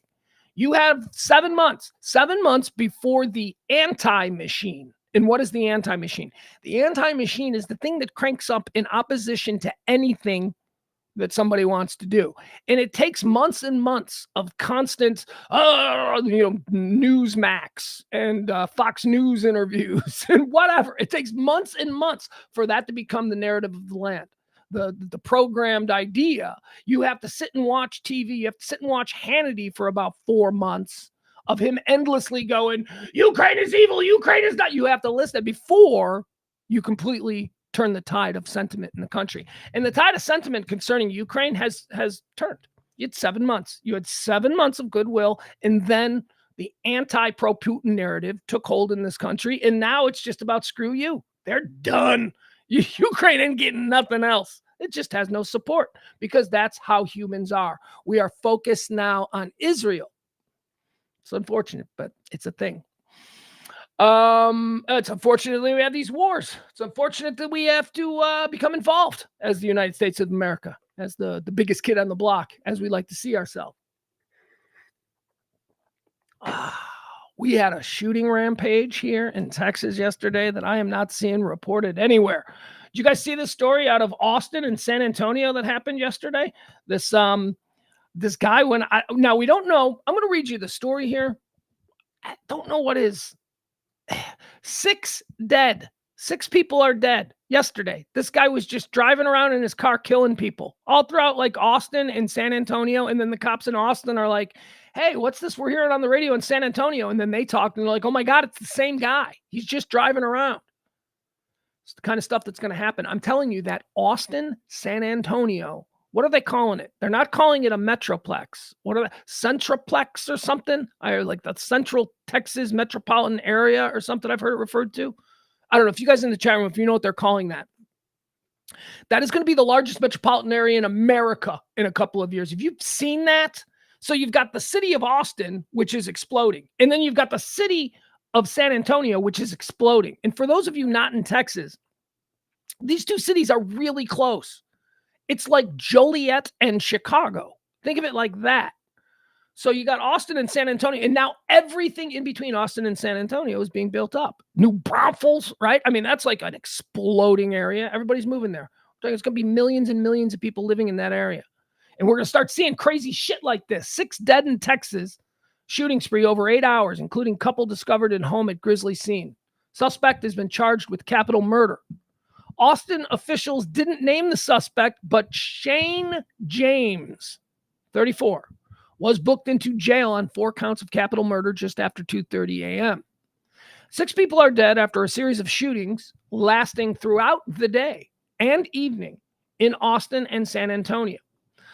Police do believe the killings are related. The shooting started in the morning in Austin and extended into the evening. The first victim was a school resource officer shot just before 10:45 a.m. Now, this is why I wanted to stop on this, because this is some of the speculation here. There is thoughts that this was a school shooting attempt that was stopped by the school resource officer, who himself was shot and is one of the victims. So it was early in the morning at 10:45 yesterday where this guy showed up and got into gunfight with the school resource officer. He then fled. Okay, so now he's gone. The school resource officer is shot. He's dead. The assailant is now in a car. It's 10:47, right? All right. So a man and woman were found fatally shot in an Austin home a few hours later. Then a bicyclist, dude just riding a bike. The bicyclist reported being shot just before 5 p.m. in South Austin. That person was expected to survive, however. Then around 6 p.m., Austin police responded to a burglary call at another home. A man at the scene then opened fire on police. One of the officers was hit multiple times, sustaining non-life-threatening injuries, but the suspect sped away. Police chased the suspect, which ended in a crash, and the armed suspect was arrested. Austin officials didn't name the suspect, but Shane James, 34, was booked into jail. While the pursuit was underway, other officers went into the home where the burglary call came from, and they found 2 more dead inside. Sheriff's deputies went to San Antonio home, saw a liquid leaking out of the residence. When they forced their way in, they found 2 people dead. They found more people dead there. So 6 people. So this guy, obviously, I think it seemed like he was probably going to try and do a school shooting. The school resource officer stopped that. It was a hot scene. There's a reason. He's got to move now. He can't do this school shooting the way he wanted. So at that point, it looks like he just started driving around looking for targets. And this is one of the most horrifying times. You can't. This isn't like the guy walking into Target, right? Because when the guy walks into Target and he does his thing, we have a fixed location. We have the news media descending on one place. It's easier for them to make it a story and put it on TV. This, they don't know. Shit's unfolding in real time. He's driving around. There are bodies being discovered in the wake of wherever it is that this guy is going. You can't cover that. You don't even know that they're related until the end. That horrifies me. And I have some experience with this because we went through this when this is probably around 1998, 1999. This happened in the Chicago area. There was a guy driving around in a car, just random neighborhoods, murdering people. People walking their dog, car pulls up, that person's dead. People out there riding up, dudes in their front yard doing lawn work, shot dead. Famously, the head basketball coach of Northwestern University, Ricky Birdsong, was jogging in his neighborhood, and this killer rolled up and shot and killed the head men's basketball coach, Northwestern University, a major Big Ten university. So, I remember living through that. That went on, I want to say that was over the 4th of July weekend. I think it was like a 5-day weekend where everybody in the area was like, holy fuck, we can't even go outside because there's just some dude, you'd be out in your yard, you'd see a car coming, you'd have to go inside. That's horrifying. And this went on yesterday in Austin, and nobody is talking about it. Keep it quiet. We don't want people panicking. Hey. All right, let's move on. Let's see here. So 6 dead in Austin. They do have the guy after a police chase ended in a car wreck. Okay. Kevin McCarthy. Here's some big old news coming out of wherever the big news comes from. Kevin McCarthy, as predicted here on the show 2 weeks ago. I told you about this 2 weeks ago. And someone in the chat room was like, that'll never happen. Okay, I didn't respond to it, but, I'm not stupid. I know how people are. I know how people feel. I know how it feels to be, well, I don't know exactly how it feels. I can imagine. I can empathize. Empathize? No. I can imagine how humiliated Kevin McCarthy is and what his motivations might be for just leaving an empty seat in California in Congress. And I said, Kevin McCarthy stepping down, and someone in the chat room. So that'll never happen. Or maybe it was Twitter. It might have been Twitter. I don't know. These things I just remember somebody going, well, I'll show you. And now here we are. Kevin McCarthy is resigning at the end of this year. It says, quote here, it is in the spirit that I have decided to depart the House at the end of the year. McCarthy has 2 more years remaining on his seat there in California, and we'll see how that goes. But he's done. He's done. He's determined that he can affect positive conservative change in America more from the outside than as Speaker of the House of Representatives. Okay, yeah, we believe that. We believe that, Kevin. You as a well-paid lobbyist for some despicable major conglomerate, yeah, you could probably affect more positive change for humanity doing that bullshit than as Speaker of the House. But no, you shit the bed, Kevin. It's the bottom line. You shit the bed. He's gone. Chris Wray, the director of the FBI, is making some pretty alarming statements. The FBI is trending today. Chris Wray, FBI director, has warned that the United States is facing the highest risk of a terror attack in years. This coming in the aftermath of the October 7th Hamas atrocity in Israel. Wray warned the Senate Judiciary Committee that there are blinking red lights everywhere when asked to assess the threat matrix after the U.S. faces after the October 7th attacks. He says the threat level has gone to a whole other level since October 7th, Ray says. Okay. Yeah. I mean, what are we supposed to do with that information? Okay, so our deepest, darkest fears have been confirmed. I think most people have been walking around since October 7th going, yeah, this is probably not going to be good for Christmas shopping. I imagine there's going to be some incidents this holiday season, this Christian holiday season. So, we were all thinking about that. Chris Wray just made it a thing. You just made it real. Hold on, I'm losing the microphone. Yeah. One of my habits of fidget, I'm a fidgeter. One of my things is that I like to, when I talk, I like to use the microphone and sway to the music in my head. Cause I'm rambling here. It's a stream of consciousness. There is a groove happening here that I'm trying to ride. So that's why I do this. And because I do this with the microphone, remember yesterday I pulled the microphone completely off. I'm an idiot. This needs to be tightened again because I'm doing it too much. All right, Chris Wray, he's telling us, hey, everything's scary. Tonight, the final GOP debate happens. This is going to be one I'll watch. This is head-to-head DeSantis and Nikki Haley. DeSantis and Haley.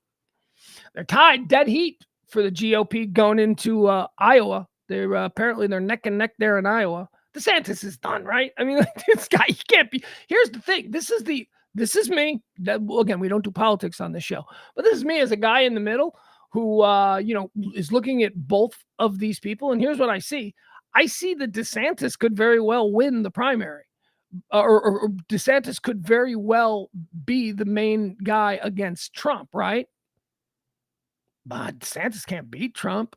I mean, if that's what it comes down to in the primaries, because we're talking about the GOP, there's Trump, who is he's basically the de facto nominee, right? Except there is this process where people have to run. So that's what we got over here. We got these people who are running. So we're looking to see who is going to go after Trump for the GOP nomination.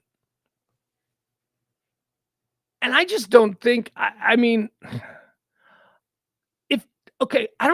here's what I think. I don't think Trump or DeSantis can beat Biden.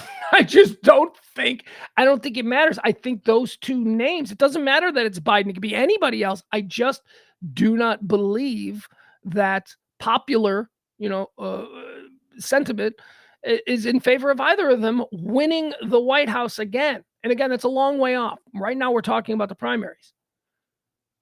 I can totally see Nikki Haley winning the White House. I can see if Nikki Haley could get out of the primary season, she could she could beat Biden.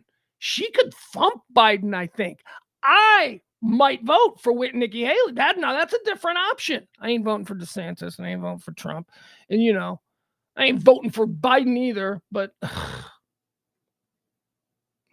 might have to. See, that's why. This is how we all feel. It's like, ugh. Nikki Haley's a different prospect. So that's why tonight's going to be interesting for me. It's going to be all of the dead weight is gone. I mean, still the biggest dead weight is there, Chris Christie, but that's a nice imbalance, right? Is there 3 or do we still got the Vivek guy? Is he still up there too? Crap. I just want to see Nikki Haley and DeSantis. That's it. I just want to see these two. I don't want to see Vivek, whatever. Wouldn't want to be culturally insensitive by mispronouncing a name I've never seen before the past couple of months. I'm sorry. It's new to me. No disrespect. Ignorance. It's ignorance. It's not disrespect. And there is a fucking difference between somebody being wrong about something and somebody intentionally doing something to hurt your feelings. Oh, Jesus crepes. So I want to watch that. That's tonight. It's on News Nation. Here's the problem. I don't know how to watch News Nation. Do you? You guys know how to watch News Nation? I ain't got a clue. I think I got a News Nation app on my TV. I've never been there. I watch News Nation on YouTube. I see little clips of News Nation stuff, and I'm like, all right, I'll spend 30 seconds watching that. But I've never actually watched News Nation. Tonight might be the first time. Wish me luck. Let's see here. Final GOP debate. Santos's future. Santos. George Santos. Remember that guy? Remember him? Have we already forgotten him? Oh, he's going to come back. Oh, really? Oh, you think you've seen the last of George Santos? You don't think he's going to be on The Masked Singer? Huh? You don't think he's going to end up like on Bravo or something like that? Some Real House Husbands? Come on. George Santos, like it or not, is a superstar. What do they say? Spell the name right. That's all that matters. Just say what you will. Just spell my name right. And that's what he is. Everybody knows. You know what a Q rating is? A Q rating is something that people in advertising and in, the moneyed circles use. It's a rating system to essentially determine a person's profitability, bankability, popularity, all that kind of stuff. George Santos has a Q rating. It may not be a popular Q rating, but they got the name right, and you can bank on that. You can make money off that. So the future of George Santos is being hotly debated. People are suggesting, somebody, I guess it was, I don't watch John Oliver anymore. It got way too political, and I stopped, liking it. When it was social issues and all that, that's fine. But when it's just started to get to be politics, I stopped watching. So I haven't watched John Oliver in about 2 years. But apparently John Oliver recently did a thing where he suggested that George Santos should go and work with Andy Cohen because that's where George Santos belongs, on the couch on some Bravo after show, slinging shit at housewives. To which apparently Andy Cohen of Bravo immediately responded to John Oliver with, no, we're going to pass on George Santos. He has no place here at Bravo. But yeah, so there's a lot of talk about what George Santos will do. He's writing a story. So, that'll pay for the next 5 years of his life. If he wants to live reasonable, you know what I mean? If you want to live reasonable, if you want to live in a nice condo, drive a nice car, have cool clothes and go out to dinner every night, you can probably live off the book money for, 5 years.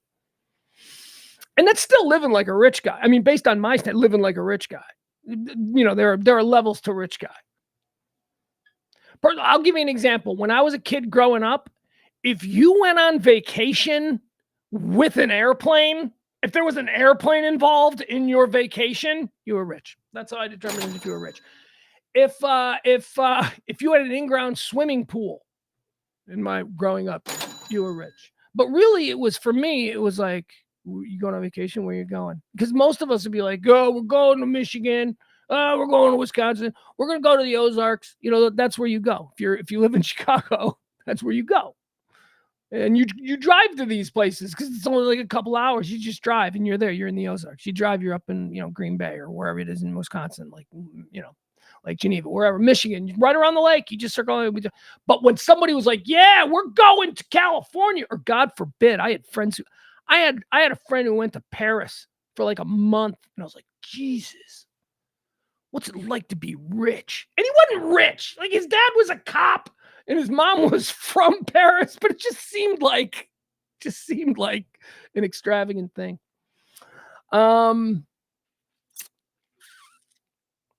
So Santos can still be rich because he's famous. He's reached a level of notoriety where he should be able to bank on a budget of about $200,000 a year. He could probably live on $200,000 a year. If that's something he can live on, he could probably do that. Airbnb is being sued by people. Airbnb is always being sued, but apparently somebody at Airbnb said this. Okay, so here's the story. So this lady in California was renting out her guest house, and her son, her ne'er-do-well son. Oh, they all, you know what? Look, I very well may be a ne'er-do-well son, so I say this with full understanding and full self-actualization. So her ne'er-do-well son set up the Airbnb, but he also set up a bunch of cameras and he started making videos of like the guests, and he started only booking like hot young women. Like, that's kind of a thing. That's kind of, that's a red flag. How come all of the women are traveling strippers or whatever it was? But yeah, so he started uploading stuff, and one of the victims was alerted that there was a nude shower scene of them somewhere on Pornhub, and now we've got all this. So be careful. Be careful with your Airbnbs, because there's a lot of weirdos out there. I mean, look, this is like 1 in a million. Most people aren't going to be weirdos. However, $1 million idea. Are you ready? Who wants to stake me? I don't know if there's technology. I don't know what the technology is. Here's what I know. We can sell this. Can we create something that will easily, for like a civilian, for like a normal person, can we create something that when they stay in an Airbnb, they can like use to like sweep the premises to determine if there's any like video recording? If we could sell something like that, and if we could keep the price point at around $40, it could be disposable. It doesn't have to be high tech, but if there's an easy way to alleviate the traveler, the Airbnb person, if there's a way to do that, they'll buy it. And then we sell it right there on Airbnb. And Airbnb is like, well, why would we sell that to you? Why would we help you? And we say, because we cut you in.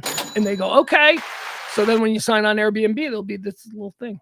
That's how we all make money. Come on, chat room. All we need is like, I don't know, chat room. If the chat room could raise like $5 million in like, VC, that'd be great. So just, there you go. You can see the Cash App and all that. Just go ahead and drop it in there. All right. So here we go now. Well, I need a drink because we're gonna go on a run here of stories that I can personally get into and add some intimate color to. Ralph Sorella is dead. Oh my God, Ralph Sorella. Who is Ralph Sorella? Ralph Sorella was a part of the Howard Stern entourage. Ralph Sorella was he was presented. Look, I don't know when this happened, because I go all the way back to like the mid to early 90s of listening to Howard Stern. I used to have to monitor him. We were my first listening to Howard Stern was me after my own morning show, sitting in an office and listening to the entire Howard Stern show. We were not to copy them. Look, it's a complicated story, but okay. Long story short, the station I worked at, the Loop in Chicago, was dominant in the shock talk world. Nobody could touch them. Howard Stern had been going market to market from New York and just kicking the ass of the local powerhouse. Whoever the shock jock in Philly was, right, Howard would go in there and crush him. He did it in LA, he did it in San Francisco, he did it all over the place, did it here in Dallas. He couldn't do it in Chicago. The only place that Howard Stern routinely failed time after time after time was in Chicago. One station had him on for like 3 months, and then he got no ratings. Why? Because the Loop, the station I worked at, was already, with like 10 to 15 years of heritage, established as like the shit. And a couple of the people on the loop, Steve Dahl and Gary Meyer, for years and years before this, had been mentioning this guy in New York called Howard Stern. And they'd basically been poisoning the well, if you will. So everything they said about Howard Stern was a ripoff of Steve and Gary and all that kind of stuff. So that's what the Chicago market was. So Howard Stern comes into the market and he loses and he loses and he loses and he never caught on. Howard Stern never caught on in the market until 5 years after the loop changed formats and went in a different direction, back to rock and roll. So we were the number one morning show in town. And so my job was to keep an eye on Howard, because although he was nowhere near us in the ratings, there was still respect for what this guy could do. And so my first listening of Howard was sitting in an office after my own show, listening to his show. And I very quickly started to get what might be described as Stockholm syndrome, because even though I was supposed to be looking at him as the enemy, as a young broadcaster myself, I'm listening to Howard Stern in 1991, 1992, and I'm going, holy shit. I go, look, I'm very proud of where I work, and I think that my hosts are some of the best hosts in radio, but don't tell me this guy can't fit in here, because this guy could definitely fit in at the loop. That was my early thoughts about Howard Stern. So, and that was long before the big giant success. The big giant success of Howard Stern show culminated with the E Network show. As soon as he was put on E Network every night at 10 or 10:30 or whatever it was, do you remember those E shows? Those E shows were great. That's when he really, truly exploded as a national phenomenon. He had the movie that came out. That was by the way, the movie was 100% designed and created with one objective: get him syndicated everywhere. That's why the movie came out. When the Howard Stern movie came out, he wasn't coast to coast yet. He was doing really well, and he was dominating in major markets on the East Coast and some on the West, but he wasn't the phenomenon until, the early 2000s. Now, it was around this time in the early 2000s that the Howard Stern show started to change a little bit. They started to become a little bit more Hollywood. Howard started dressing differently. And Howard dressing and looking differently sort of coincided with the rise in the personality of Ralph Cirella. Ralph Cirella was introduced to all of us on the Howard Stern show as his dresser, as the guy who had style, the guy who could make Howard look good for magazine shoots, and, these kinds of things. Ralph Cirella became a very big part of that show. And I will also say, and he's dead, but this happens, probably the most hated member of the Howard Stern entourage in history. I mean, there are people who were disliked, but we disliked these people in the Howard Stern universe for reasons, that were obvious, but also with most of these people, there was some form of compassion. Like, you could hate Beetlejuice, you'd be like, oh God, this guy, but there was compassion for Beetlejuice because there was something going on there. Hank the Angry Dwarf, same thing. All of these people, Baba Booey, you make fun of Baba Booey, we'll move on to Stuttering John, but we'll make fun of Baba Booey. And, this is funny because people like me in radio, it's like, if you're just a listener and you're hearing the way Gary Dell'Abate is spoken about on the show, you think, oh my God. But then, you work in radio like me, and the real Gary Dell'Abate, who is a shark and an apex producer and one of the best radio guys in history. That's the reality. The presentation on the show is that booey, like he's a fool. And he played into that. He's not. He is not. Yeah, you go sit in a boardroom with him. Gary Dell'Abate doesn't fuck around. Gary Dell'Abate has 30 years of the might and weight of the Howard Stern universe behind him. That makes a guy legit. He is. But we even so with Gary, no matter how much we dislike Gary, at least there was some respect for what he did. This never happened with Ralph. Ralph was a jerk. Ralph was petty. Ralph was shallow.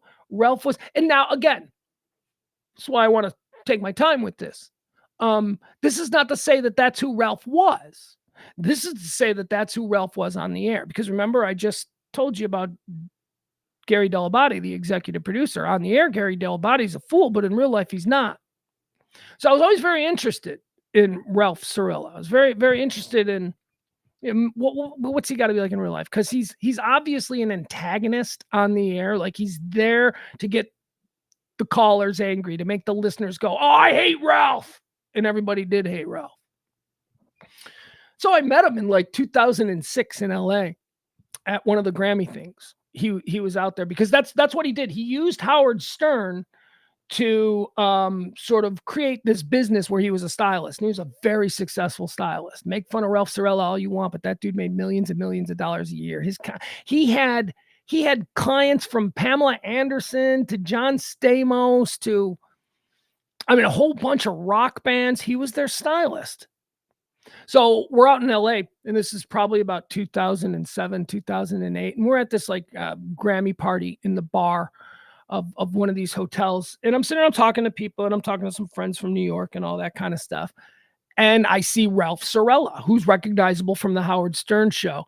And he walks by, and one of the guys who was a very big morning guy in Elvis Duran. I don't know if you've ever heard of him, but Elvis Duran is like a really big name.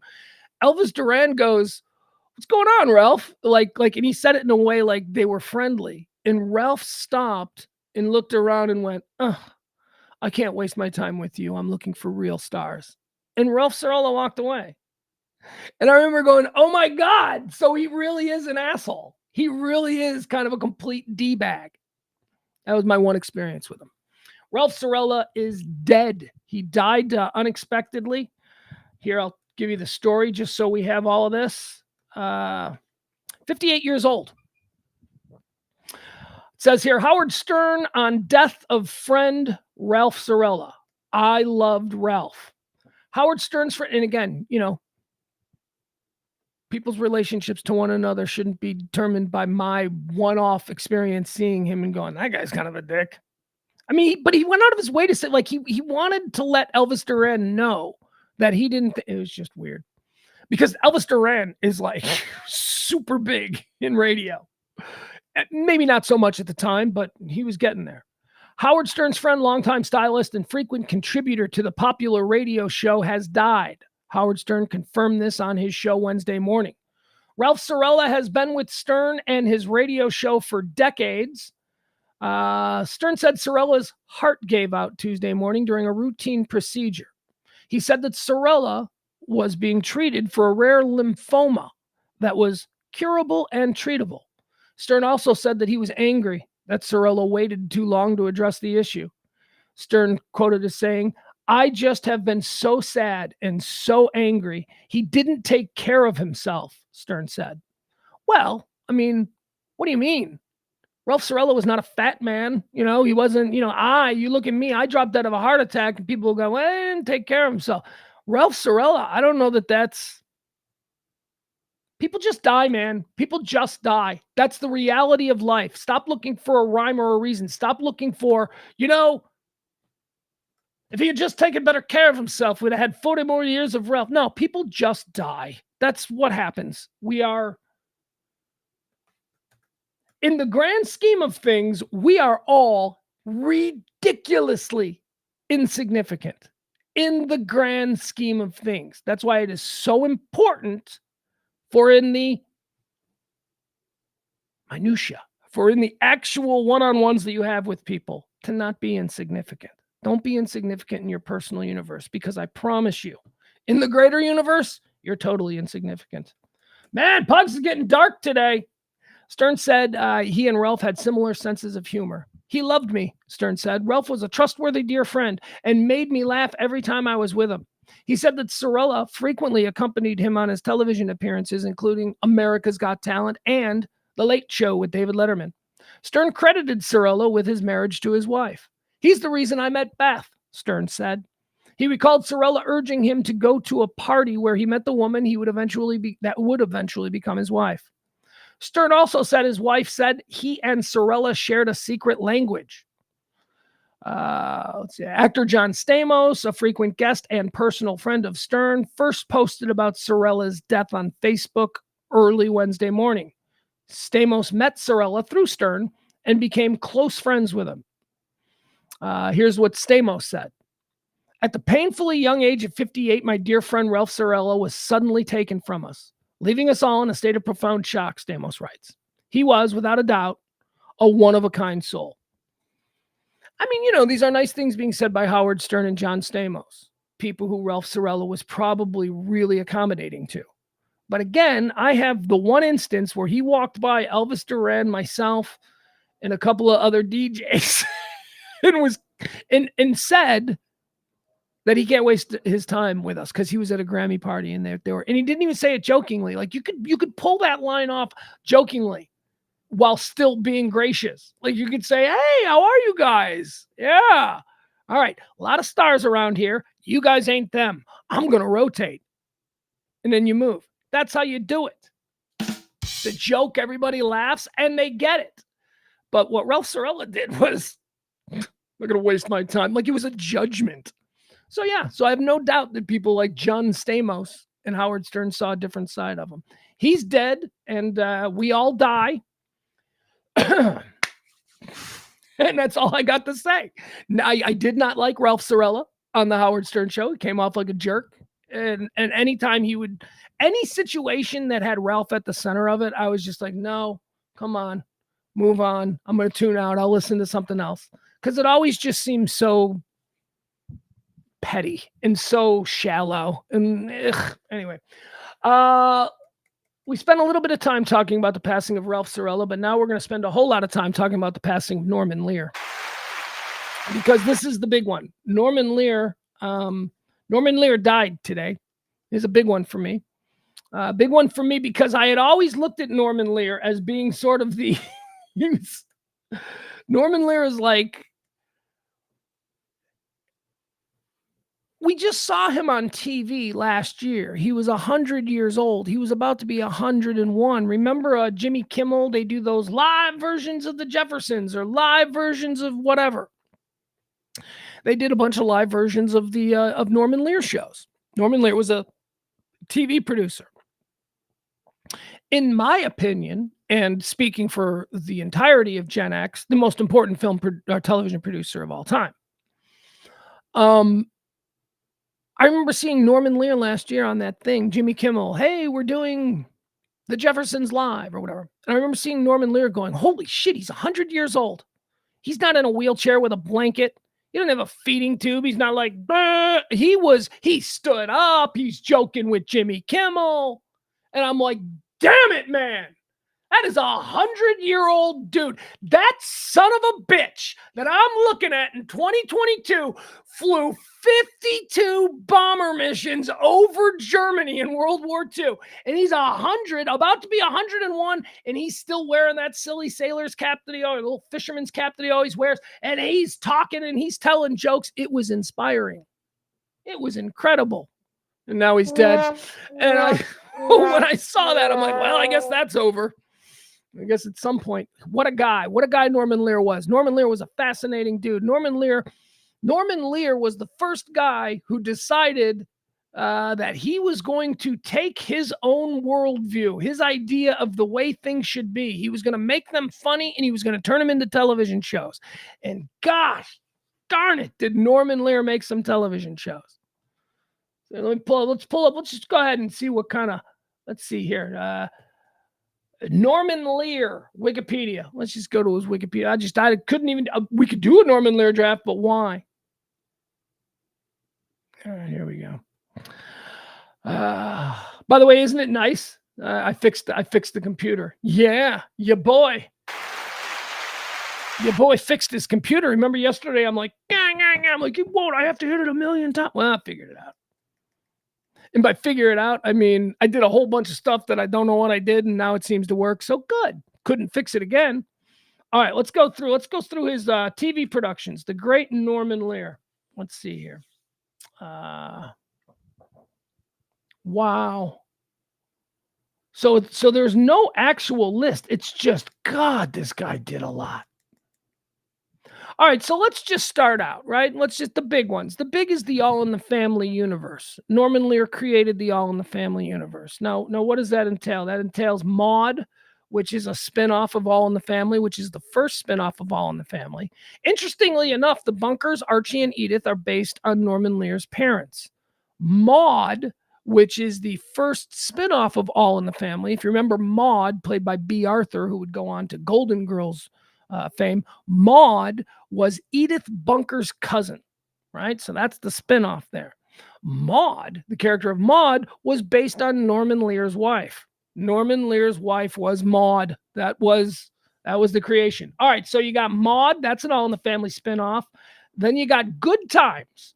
Good Times is an All in the Family spinoff because Good Times was Maude's maid was the mother on Good Times. Florida Evans. Florida Evans, the mother, the matriarch on Good Times, was the maid to Maude, and she got her own spinoff, and that became Good Times. The Jeffersons in the Norman Lear universe. The Jeffersons, of course, were the black family who lived on the block with Archie Bunker, and Archie and George Jefferson didn't get along. And it really bothered Archie Bunker that it was the black family who moved off the block to get away from them, which is the premise of the Jeffersons. Moving on up, getting away from them dirt bags that we've been with. And of course, the humor there, the dirt bags they're speaking of is Archie Bunker and the residents of Hauser Street from All in the Family. So the Jeffersons, there you go. It's another spinoff. Do we have any other spinoffs? Then we've got... Okay, I think that does it. Well, then there was all of the when All in the Family began to break down and Edith died and all that kind of stuff. There were a bunch of All in the Family spinoffs. There was Gloria, there was Archie Bunker's Place. There were all these things. So we won't even count them. But man, look at that. Norman Lear, All in the Family, Maude, Good Times, The Jeffersons. That is, you could probably... That's it. I mean, my God, look at him. Moving on, because Norman Lear did absolutely nothing else other than the All in the Family universe. Oh, yeah? Norman Lear also did Sanford and Son. Yeah, that was his. Sanford and Son. He did One Day at a Time. He did Mary Hartman, Mary Hartman. He did Fernwood Tonight and America Tonight. He did Different Strokes. So what's the biggest one? I mean, do you know how big Different Strokes was? And Different Strokes came out of his mind. He just threw Different Strokes out there probably 10 years past the time that people thought he was relevant anymore. And then he just crushes in the 80s with Different Strokes. He was great, man. He was great. And we can talk all about the stuff that he did as a writer and television and all of that. Do you know Martin and Lewis? You know the success. Here's a little known fact about Norman Lear. Martin and Lewis, who were the greatest comedy team in America, made Jerry Lewis and Dean Martin megastars. Every bit and every line and every joke that they ever did on stage was written by Norman Lear. That's right. Yeah. Norman Lear was the head writer, the guy behind the scenes of Martin and Lewis. That's pretty incredible. And it was through that he then, started working in television, because he rose up to be the executive producer of the Martin and Lewis show. And then when the Martin and Lewis show went away, then he was like, well, I got an idea. It's called All in the Family. It's about my dad. Now, also, it should be noted, All in the Family is inspired by a show in England. There was a BBC show called, I think, Till Death Do Us Part. Till Death, or maybe it was called Till Death, whatever. It was a very, very popular show. It's very similar to All in the Family. And the BBC show Till Death Do Us Part has inspired or has licensed versions all over the country. CBS didn't want to pay the licensing fee, so they created All in the Family, which is not an official version of the BBC show Till Death, but even Norman Lear is like, no, yeah, we saw that premise and we went, let's make it Americanized. Norman Lear would go on to do it one more time, and they did that with Sanford and Son. Now, Sanford and Son, he did the right way. Sanford and Son was a legally licensed version of the British TV show Semfo and Son, something like that. I think it was called Sanders and Son. Why do I think it's like whatever? It wasn't Sanford. It was a different thing. Norman Lear lived to be 101 years old.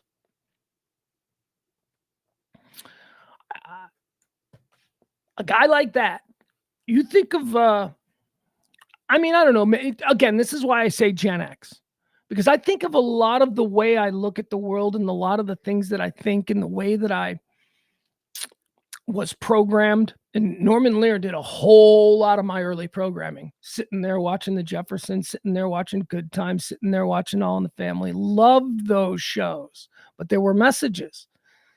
There were messages. I don't know. It's a sad day. It's not, but it's not a sad day because, Norman Lear, despite the fact that he is one of my, TV heroes, I think he's one of the most important people in the history of television. Despite that, he was 101 years old. So you know what? It's a celebration of Norman. It's 101 years old. He didn't die at 45 when his Tesla, drove him under a truck or something. That's not how Norman Lear went out. Norman Lear, 101 years old, left a bunch of incredible shows. You know what I'm going to do that I haven't done? And I think this is interesting. We're going to do this weekend. Actually, maybe we'll do this tomorrow night. I'm going to force my son to watch a random episode of All in the Family. My 14-year-old son has no idea what All in the Family is. I'm interested in that. Now he'll fight it, so I'll have to give him something in return. Like it'll have to be like he's gonna want to go to a movie this weekend. Oh God, movies are so expensive. He's gonna want to go to a movie this weekend. So I'll let him pick the movie if he watches. See, everything's transactional with a 14-year-old. I don't know if you've been there. Many of you have. Some of you maybe not yet. Everything is transactional with a 14-year-old. He's like a sports agent. My kid. It's like everything. Everything's done with a smile, but there's always a negotiation to be had before. Can't go into a 7-Eleven without, a 5-minute negotiation over what he is or is not allowed to get if he comes in with me. Oh, that's a big one. All right, I'm getting out. I got to run in. Do you want anything? And then, he'll usually be on his phone and he'll be like, yeah. And then he'll have like this order and I'll be like, dude, come in with me. Yeah, you come in with me. And then he'll inevitably show up at the counter with like, dude, you're not getting 4 Mountain Dews. What is wrong? A 14-year-old trying to see what he can get. I look forward to my weekends. Thanks to Mama Bear. That's not my son's mom. My ex-wife. Thanks to Mama Bear, I get him 2 weekends in a row. We're very excited about this. I'm very excited about the 2 weekends in a row. I love it. Let's see. What else do we have here? Oh, there's a study that was released today. And somebody, are you ready for this? Somebody received funding. This was funded. This was a study by a university. I'm not going to click on it. I'm not going to tell you what university it is. Oh, maybe I will. Okay. So it's somewhere in the UK. So we don't care what they're doing with their stupid tax dollars. There was money granted to a study that looked into the question, are dudes in sports cars made more attractive by their sports car? Money went to this. Then somebody went, there's like 500 million studies that we can do that concern the way these cancer cells grow.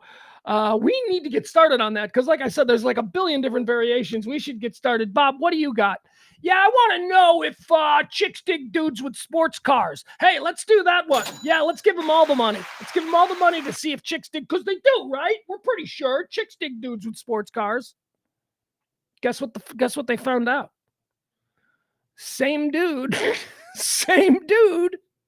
in a bad car was not rated attractive by all of these women. And that very same dude in like a Porsche, suddenly, very same women looking at him were like, that was a study. There are kids in the south of England who will go without school lunches because tax dollars went to prove that chicks dig dudes in sports cars. And again, it's not that basic. with the sports car, the dude in the sports car suggests a man of means, which suggests security, which is in turn what women find attractive. It's not like, oh, I don't mind his big nose now. No, it's all things considered. He's got a big nose and bad teeth, and he drives a 15-year-old Sentra. He's got a big nose and a bad tooth, and he's rolling around in a Bentley GT. You can see how a reasonable woman could have a different level because we use all of the context, not just hot. Hey, I saw a homeless woman. I used to live downtown here in Dallas, right across from Thanksgiving Square. I saw a homeless woman strip down to her underwear and take a bath in the fountain at Thanksgiving Square once while walking my dog. And when that woman pulled her pants down and took her top off, I went, holy shit, she's hot. Because she had a hot body. But I'm a guy. You see, we men were very, very we're translucent. We react to a physical aesthetic attraction first. Women don't. Women, that's not to say that women don't have, of course they do. Of course we all do. We all have. It's the importance that the aesthetic attraction plays. For men, the aesthetic attraction is far more powerful, and in many cases, it's the only one that matters. But with women, there are more things that cause them to be attracted. When women say, I like a funny guy, they really do. They really do. And you know why that is? Because I've done the studies on it. I've read the research. Because a funny guy is someone who is going to bring, so if you're in a relationship with a funny guy, you know he's funny because there's always laughs and there's always fun and there's always joy. What does that mean subconsciously to the woman? It means that there's not going to be the opposite of that. It means that the opposite of that, which is sadness and sorrow and struggle and anger and fights, that's probably not a big part of being with the funny guy. So that is the attraction. That's the cycle. That's why women say, I like a funny guy, because on the subconscious level, a funny guy means that, well, life is probably going to be pretty easy because he's funny and life is joyful. Funny guys aren't always funny. Sometimes they get in a relationship with a funny guy and it turns out that the funny guy can't pay the bills. And then, you know, there's yelling and there's life. But yeah, we didn't need a study that would prove that dudes in expensive cars are more attractive to rando females than dudes in shitty cars. But we got it. We live in a world today in 2023 that a lot of people say makes no sense. Some people say it makes perfect sense, but that's a disturbing perfect sense that it makes. Here's something that I'm very...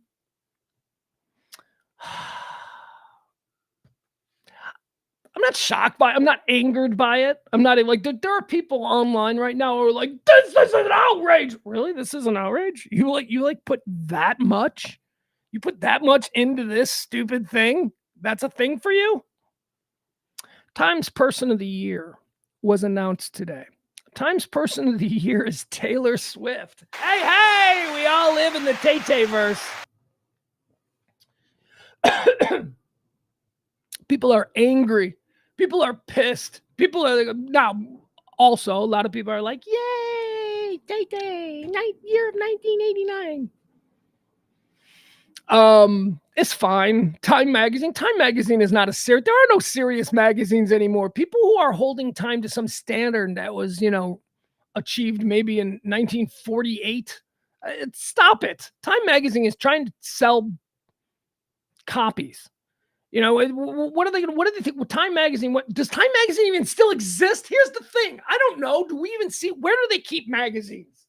Where are magazines now? I don't think I've seen a magazine. Airports? Is that where you see magazines now? Times Person of the Year has been awarded to Taylor Swift, and people are upset because Times Person, it used to be Man of the Year. You had to change that. Now it's Time Person of the Year. Excuse me.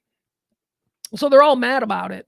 Time magazine or people, Time magazine fans are like mad about it because they think that it's disrespectful to the importance of the list. Now, it should be mentioned too, this list has been, the Time magazine, people who have been named Person of the Year, Man of the Year, whatever, thing of the year. That's it. I mean, it has been groups of people. Like the Time Person of the Year has been like, the Sudanese people. It has been those kinds of things. It's been, the American middle class. It's been these kinds of things. It's been inanimate objects. Time's thing of the year is the computer. These kinds of things. So they went with Taylor Swift, which is a really big one. And here's why. Here's why people are upset with Taylor Swift, because it is kind of a big change in direction. The very first time Man of the Year, because, they couldn't conceive of a woman actually doing anything, came in 1927, and it was Charles Lindbergh. That makes sense. He was followed by Walter Chrysler. Chrysler, big captain of industry. Let's see. Then we got people like Gandhi. Gandhi was the Person of the Year in 1930. FDR in 32. FDR in 34. Haile Selassie, the believed to be Jesus Christ. You guys know about Haile Selassie? Oh my God, he was the emperor of Ethiopia.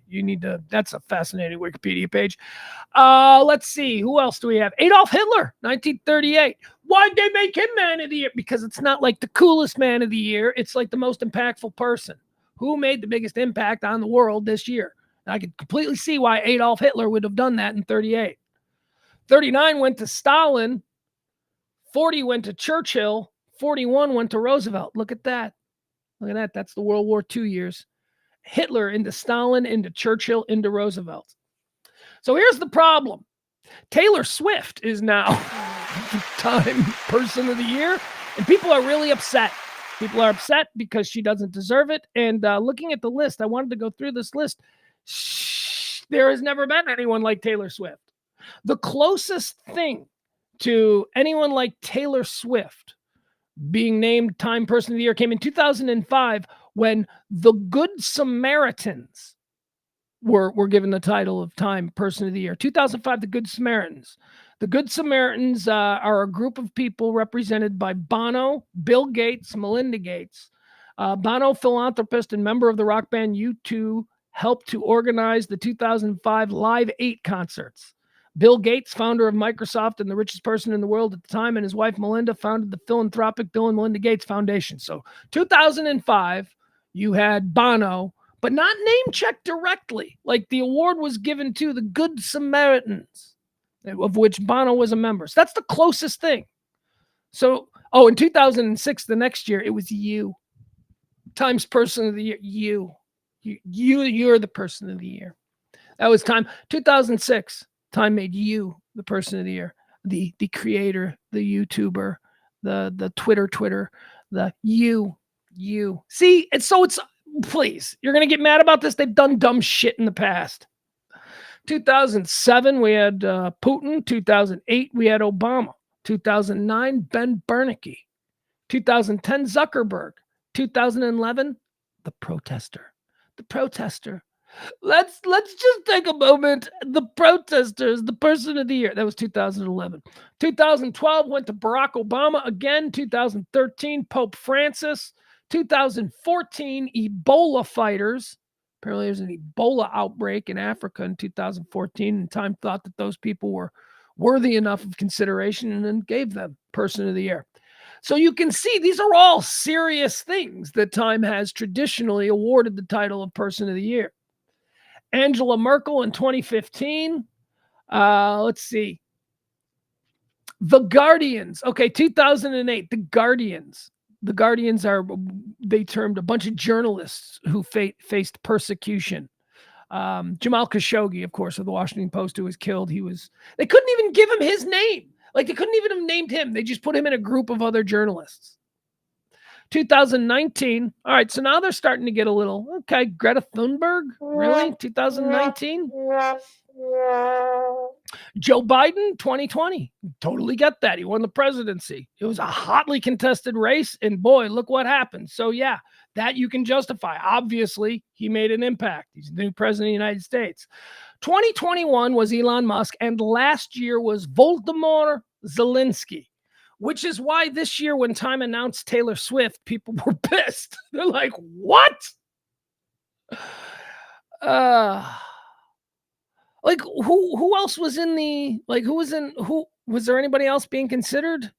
Because I mean, if it was like Ron DeSantis and Vivek Ramaswamy, then I can be like, yeah, okay, let's vote Taylor. I'll totally vote Taylor. But anyway, Taylor Swift is your Time Magazine Person of the Year, and people are upset because it just feels more like could this be a thing? Could Taylor Swift win Time Magazine's Person of the Year and People Magazine's Sexiest? Could they? I don't know. Maybe. Let's see here. Taylor Swift, we did that. We did the flashy cars make you hotter. Okay. All right. So we're done. We're out of like real news. But here is something I want to get into. I want to have a conversation. So let's do a little bit. Let's do a segment where my son and I, my 14-year-old son and I have this ongoing argument, and it's been going on for years. And I'm dug into my side, and I'll get to this. And he's dug into his side. And basically the argument is over whether or not Die Hard is a Christmas movie. Okay. I know that this is boring, but it's a fun little thing for me and my son, right? Also, another thing that's boring that nobody does anymore that me and my son do is we do the "that's what she said" joke. Any opportunity we can. If we're together in a room for an hour, there will be at least 5 "that's what she said" response. So we do "that's what she says." And then we also have the argument about whether or not Die Hard is a Christmas movie. So, we're not modern, but we're having fun and it makes us laugh. I, of course, have always been on the side of the angels. Die Hard is not a Christmas movie. That's just such a stupid argument to make, and it is so dumb. And for 30 years, I've just been shouting people down who are like, my favorite Christmas movie is Die Hard. See how funny I am? Because that's not, you wouldn't think that, but I like it. I'm interesting. That's always been how I thought. When people say that, that's immediately how I judge the person who makes that statement. Die Hard's a Christmas movie. My immediate diagnosis of that person is, you don't believe it. You're saying it because you're desperate right now to seem interesting because you don't think you're interesting. That's always been my vibe on that. So I get angry when my son goes, Die Hard's a Christmas movie. I'm like, you're more interesting than to have stupid takes like that. So I've got a list here. And it's not like a list that I put together. This was actually something that was trending today. And I saw it, and I thought maybe we could do this tonight with James, or maybe I'll just do it at the tail end of today's show. And here we are. In the moment, I decided we'll do it here at the tail end of today's show. This is an article put out by Screen Rant, which is a fairly credible film fan magazine. Hold up. Hey, let me It's buffering a little. It's buffering. Just give me a break here. We'll get it. Oh, do you think Die Hard is a Christmas movie? Are you one of those fascinating people who have that really interesting take? I gotta say this. I mean, hold on.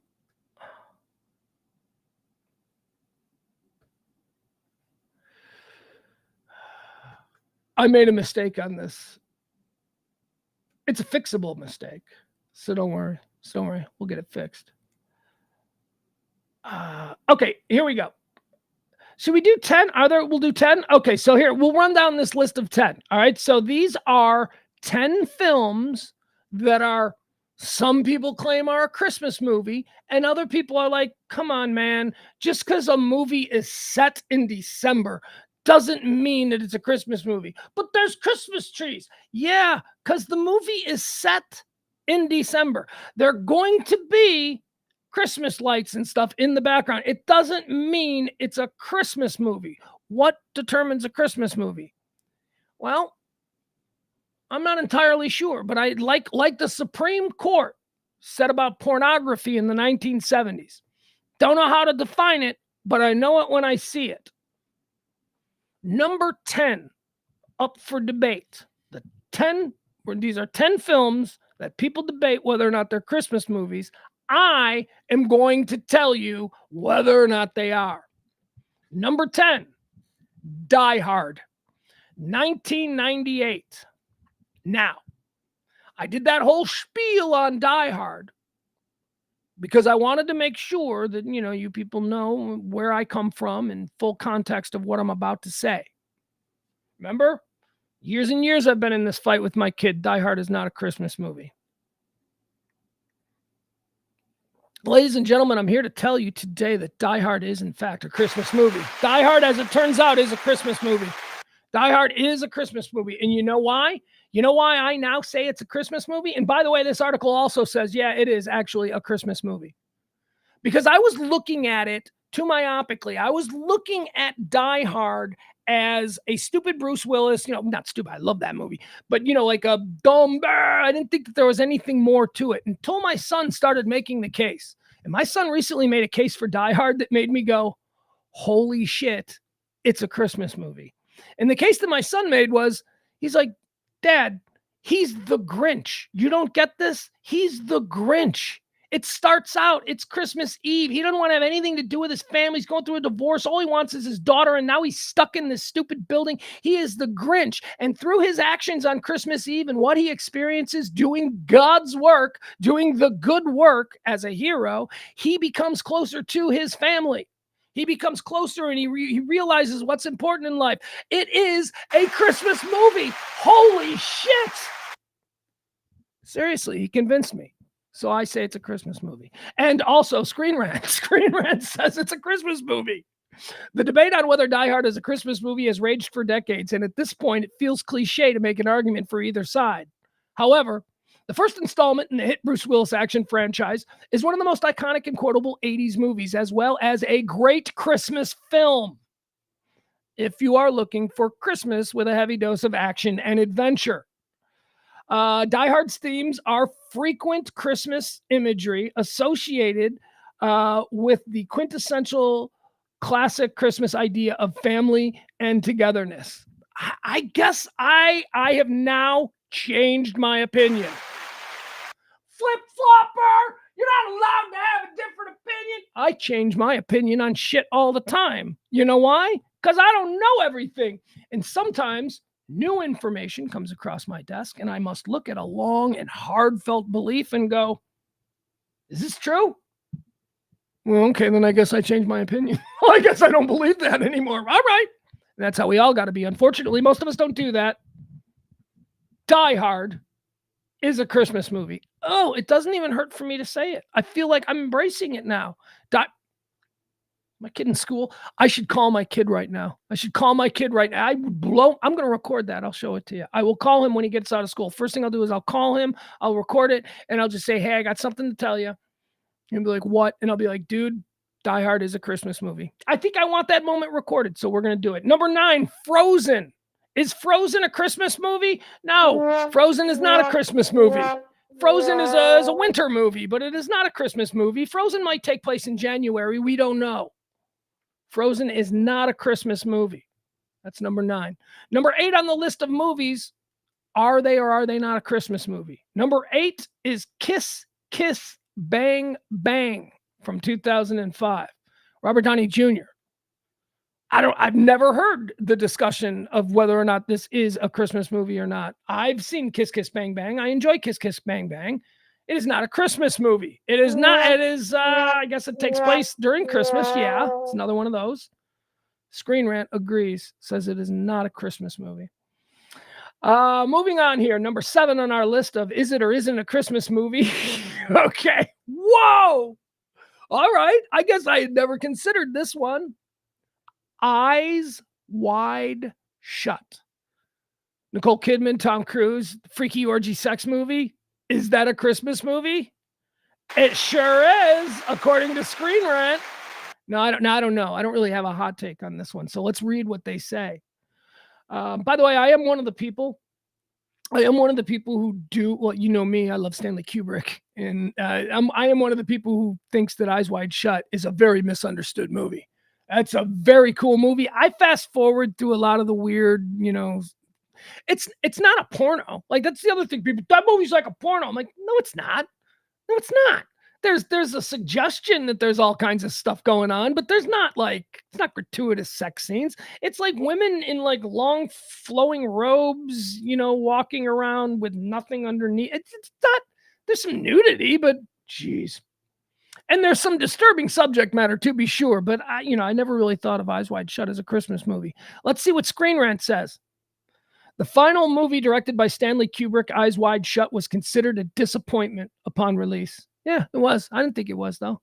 But has since gained an avid following. Yeah, because it's good. You know what? Eyes Wide Shut. I'll make a list of movies that are great that for some reason people didn't like. I'll begin with Heaven's Gate. I'll add Ishtar. Ishtar is a comedy from the mid-'80s that is really funny. It's Elaine May and Mike Nichols. Oh. Anyway, and I would also put Eyes Wide Shut in there. Eyes Wide Shut is a movie that people just reflectively go, that movie sucked. And I'm like, really? Did you see it? Because it didn't suck. I mean, a little much with, I think Kubrick was horny in his final days. The final film directed by Stanley Kubrick was considered a disappointment, but has since gained an avid following, especially among those who want a more twisted film for Christmas. After Tom Cruise's Bill, the character, finds out that his wife Alice, played by Nicole Kidman, has been having a seductive dream about another man. He goes on a bizarre odyssey across New York, exploring the dark and uncomfortable thoughts that we don't care. It's a Christmas movie.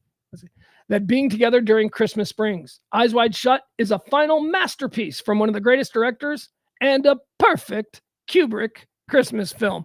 I don't agree. I do agree that it's a good Kubrick film that for some reason people were like, that's not a good movie. I'm like, yeah, it is. It's Kubrick. It's great.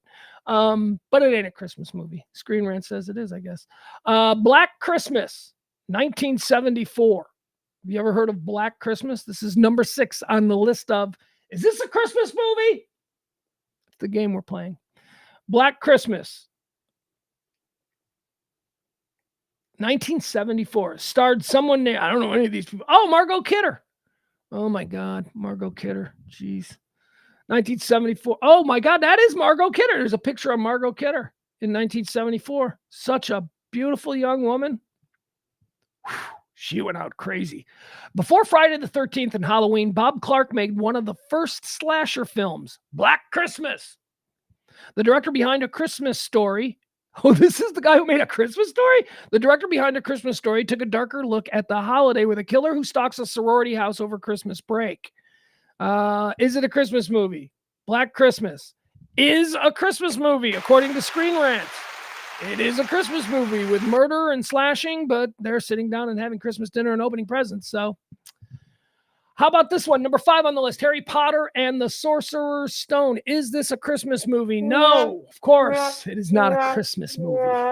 Screen Rant says no. Number 5, Harry Potter and the Sorcerer's Stone is not a Christmas movie. Now, there might be films that you traditionally watch on Christmas that are not Christmas movies. I'll give you an example. I never thought It's a Wonderful Life was really a Christmas movie. I mean, I think It's a Wonderful Life is a movie that takes place around Christmas, and it certainly advocates for a bunch of values that we hold representative of the Christmas spirit, but I don't know. I never really thought It's a Wonderful Life as a Christmas movie. It's a good movie that we traditionally watch on Christmas, but is it a Christmas movie? All right, so Harry Potter is not a Christmas movie. Batman Returns, 1992. Huh? Screen Rant says Batman Returns is a Christmas movie. Was it released at Christmas time? Is this what? Because I seem to only remember Batman movies being released in the summer, but maybe this was one that was released at Christmas time. Let's see. No, it was released in June 19th, 1992. Tim Burton. Batman Returns is best enjoyed when not looked at as a superhero movie, but rather as a Tim Burton Christmas film about what the holiday means to people who don't have a family. The story is dark and twisted for a Batman movie, let alone a Christmas movie. All right, we don't need to go on with this. This is silly. All right, Batman Returns, they're saying it's a Christmas movie. 2015's Carol, which starred... who's that blonde chick that I like? Can't think of her. Kate Blanchett. Kate Blanchett. I like her. She's cool. They're saying that Carol is a Christmas movie. What is Carol about? Based on Patricia Highsmith's The Price of Salt, Carol is an LGBTQ plus romance. A lot of words there. LGBTQ plus romance set during Christmas in the 1950s. From the characters' first interactions at a holiday sale, Christmas invades almost every second of Todd Haynes' intimate drama. All right, there you go. So Carol.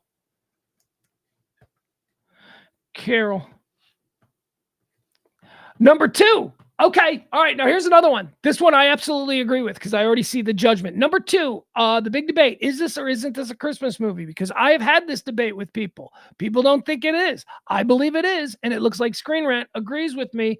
You guys, Gremlins is a Christmas movie. Gremlins is absolutely a Christmas movie. Christmas is the inciting incident in Joe Dante's 80s classic Gremlins, as Zach Galligan, Billy, is given a mogwai as a present, which leads to the unintended havoc. Gremlins is absolutely a Christmas movie. I see that as a Christmas movie. And then number 1, is it a Christmas movie? Tim Burton's A Nightmare Before Christmas. It is absolutely a Christmas movie. All right, there you go. That's the list. I'm going to go through those. I opened this story today. I clicked on this because, my favorite Christmas movie of all time is Love Actually. Love it. Love that movie. That movie just makes me feel good. Just makes me, I'm done with it. I'm like, these people are so nice. That's just, if you can watch a movie and when it's over, you just want to go have dinner without, not the movie stars, the characters. Like, you're like, I could have dinner with all those people. All those people seem like they'd be fun. I love that movie. Love Actually. I love it as a Christmas movie. I've already watched it. I've already watched it 1.5 times. Yeah, well, I watched it the first time because I can't control myself, because for some reason around Christmas time, I think it's Netflix maybe, they just start pushing it. They're like, hey, Christmas favorites. And I'm like, okay, all right, it's November 30th. I'll watch Love Actually. I'll get myself in the mood. So I watched that. I watched it once a full time, and then I told you the story about how I'm trying to get my son to watch Love Actually with me, but I can't. I can't now. I don't think that I can. I don't think I can watch Love Actually with my son until he's actually been in love. I don't think he has. I think that's the whole point of that movie. If you have ever been in love, if you have ever had your heart broken, if you have ever then found love again, or if you are seeking it. I mean, that whole movie, that's what the movie's about. The opening scene to Love Actually, where the camera is just, it's raw footage of the arrivals gate at Heathrow. Oh my God. And it's just footage of real people landing at the airport, running up to each other and hugging. And it's beautiful. I love that movie.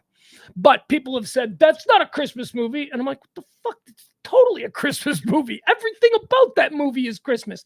No, it's more of a rom-com. I'm like, no, you just don't think it's a Christmas movie because it's not in America. That's what it is. It's in London. And you don't acknowledge that the Londonese people, you don't like that they have Christmas too. Well, you're fine with Scrooge though, huh? You're fine with Scrooge. No, people don't think Love Actually is a Christmas movie.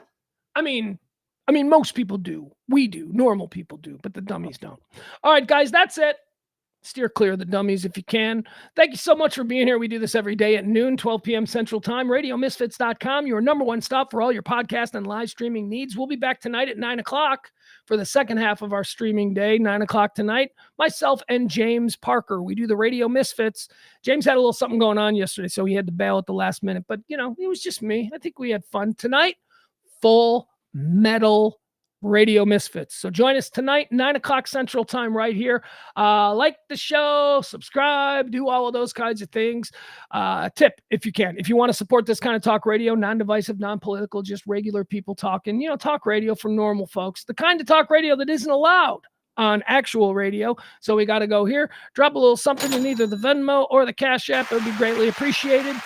Love you guys. We don't have a theme song anymore to close this out. We don't. We used to. We used to be able to use John Hinckley's Never Ending Quest. John Hinckley. the guy who tried to kill Reagan. He's got an album out and we were playing it. And then all of a sudden YouTube is like, nope, he's a big rock star now and he's got like a record contract. So you can't play John Hinckley anymore. Oh shit, Peter, hold on. Wait a second. We play Peter's version. Oh, why did I forget? Why did I forget so late? How do I access that? Let me see if I can access that really quick. Shit. I don't have time for it. I don't have time for it. I'm sorry, Peter. I don't want to sing it. Peter, you know what I do? I have to have it somewhere convenient. And so I pledged you I'll have it convenient. I don't know, I'll play it every day. But I'll play it more, Peter.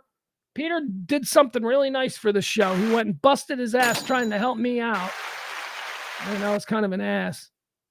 Unintentionally. And I think that's the key factor here.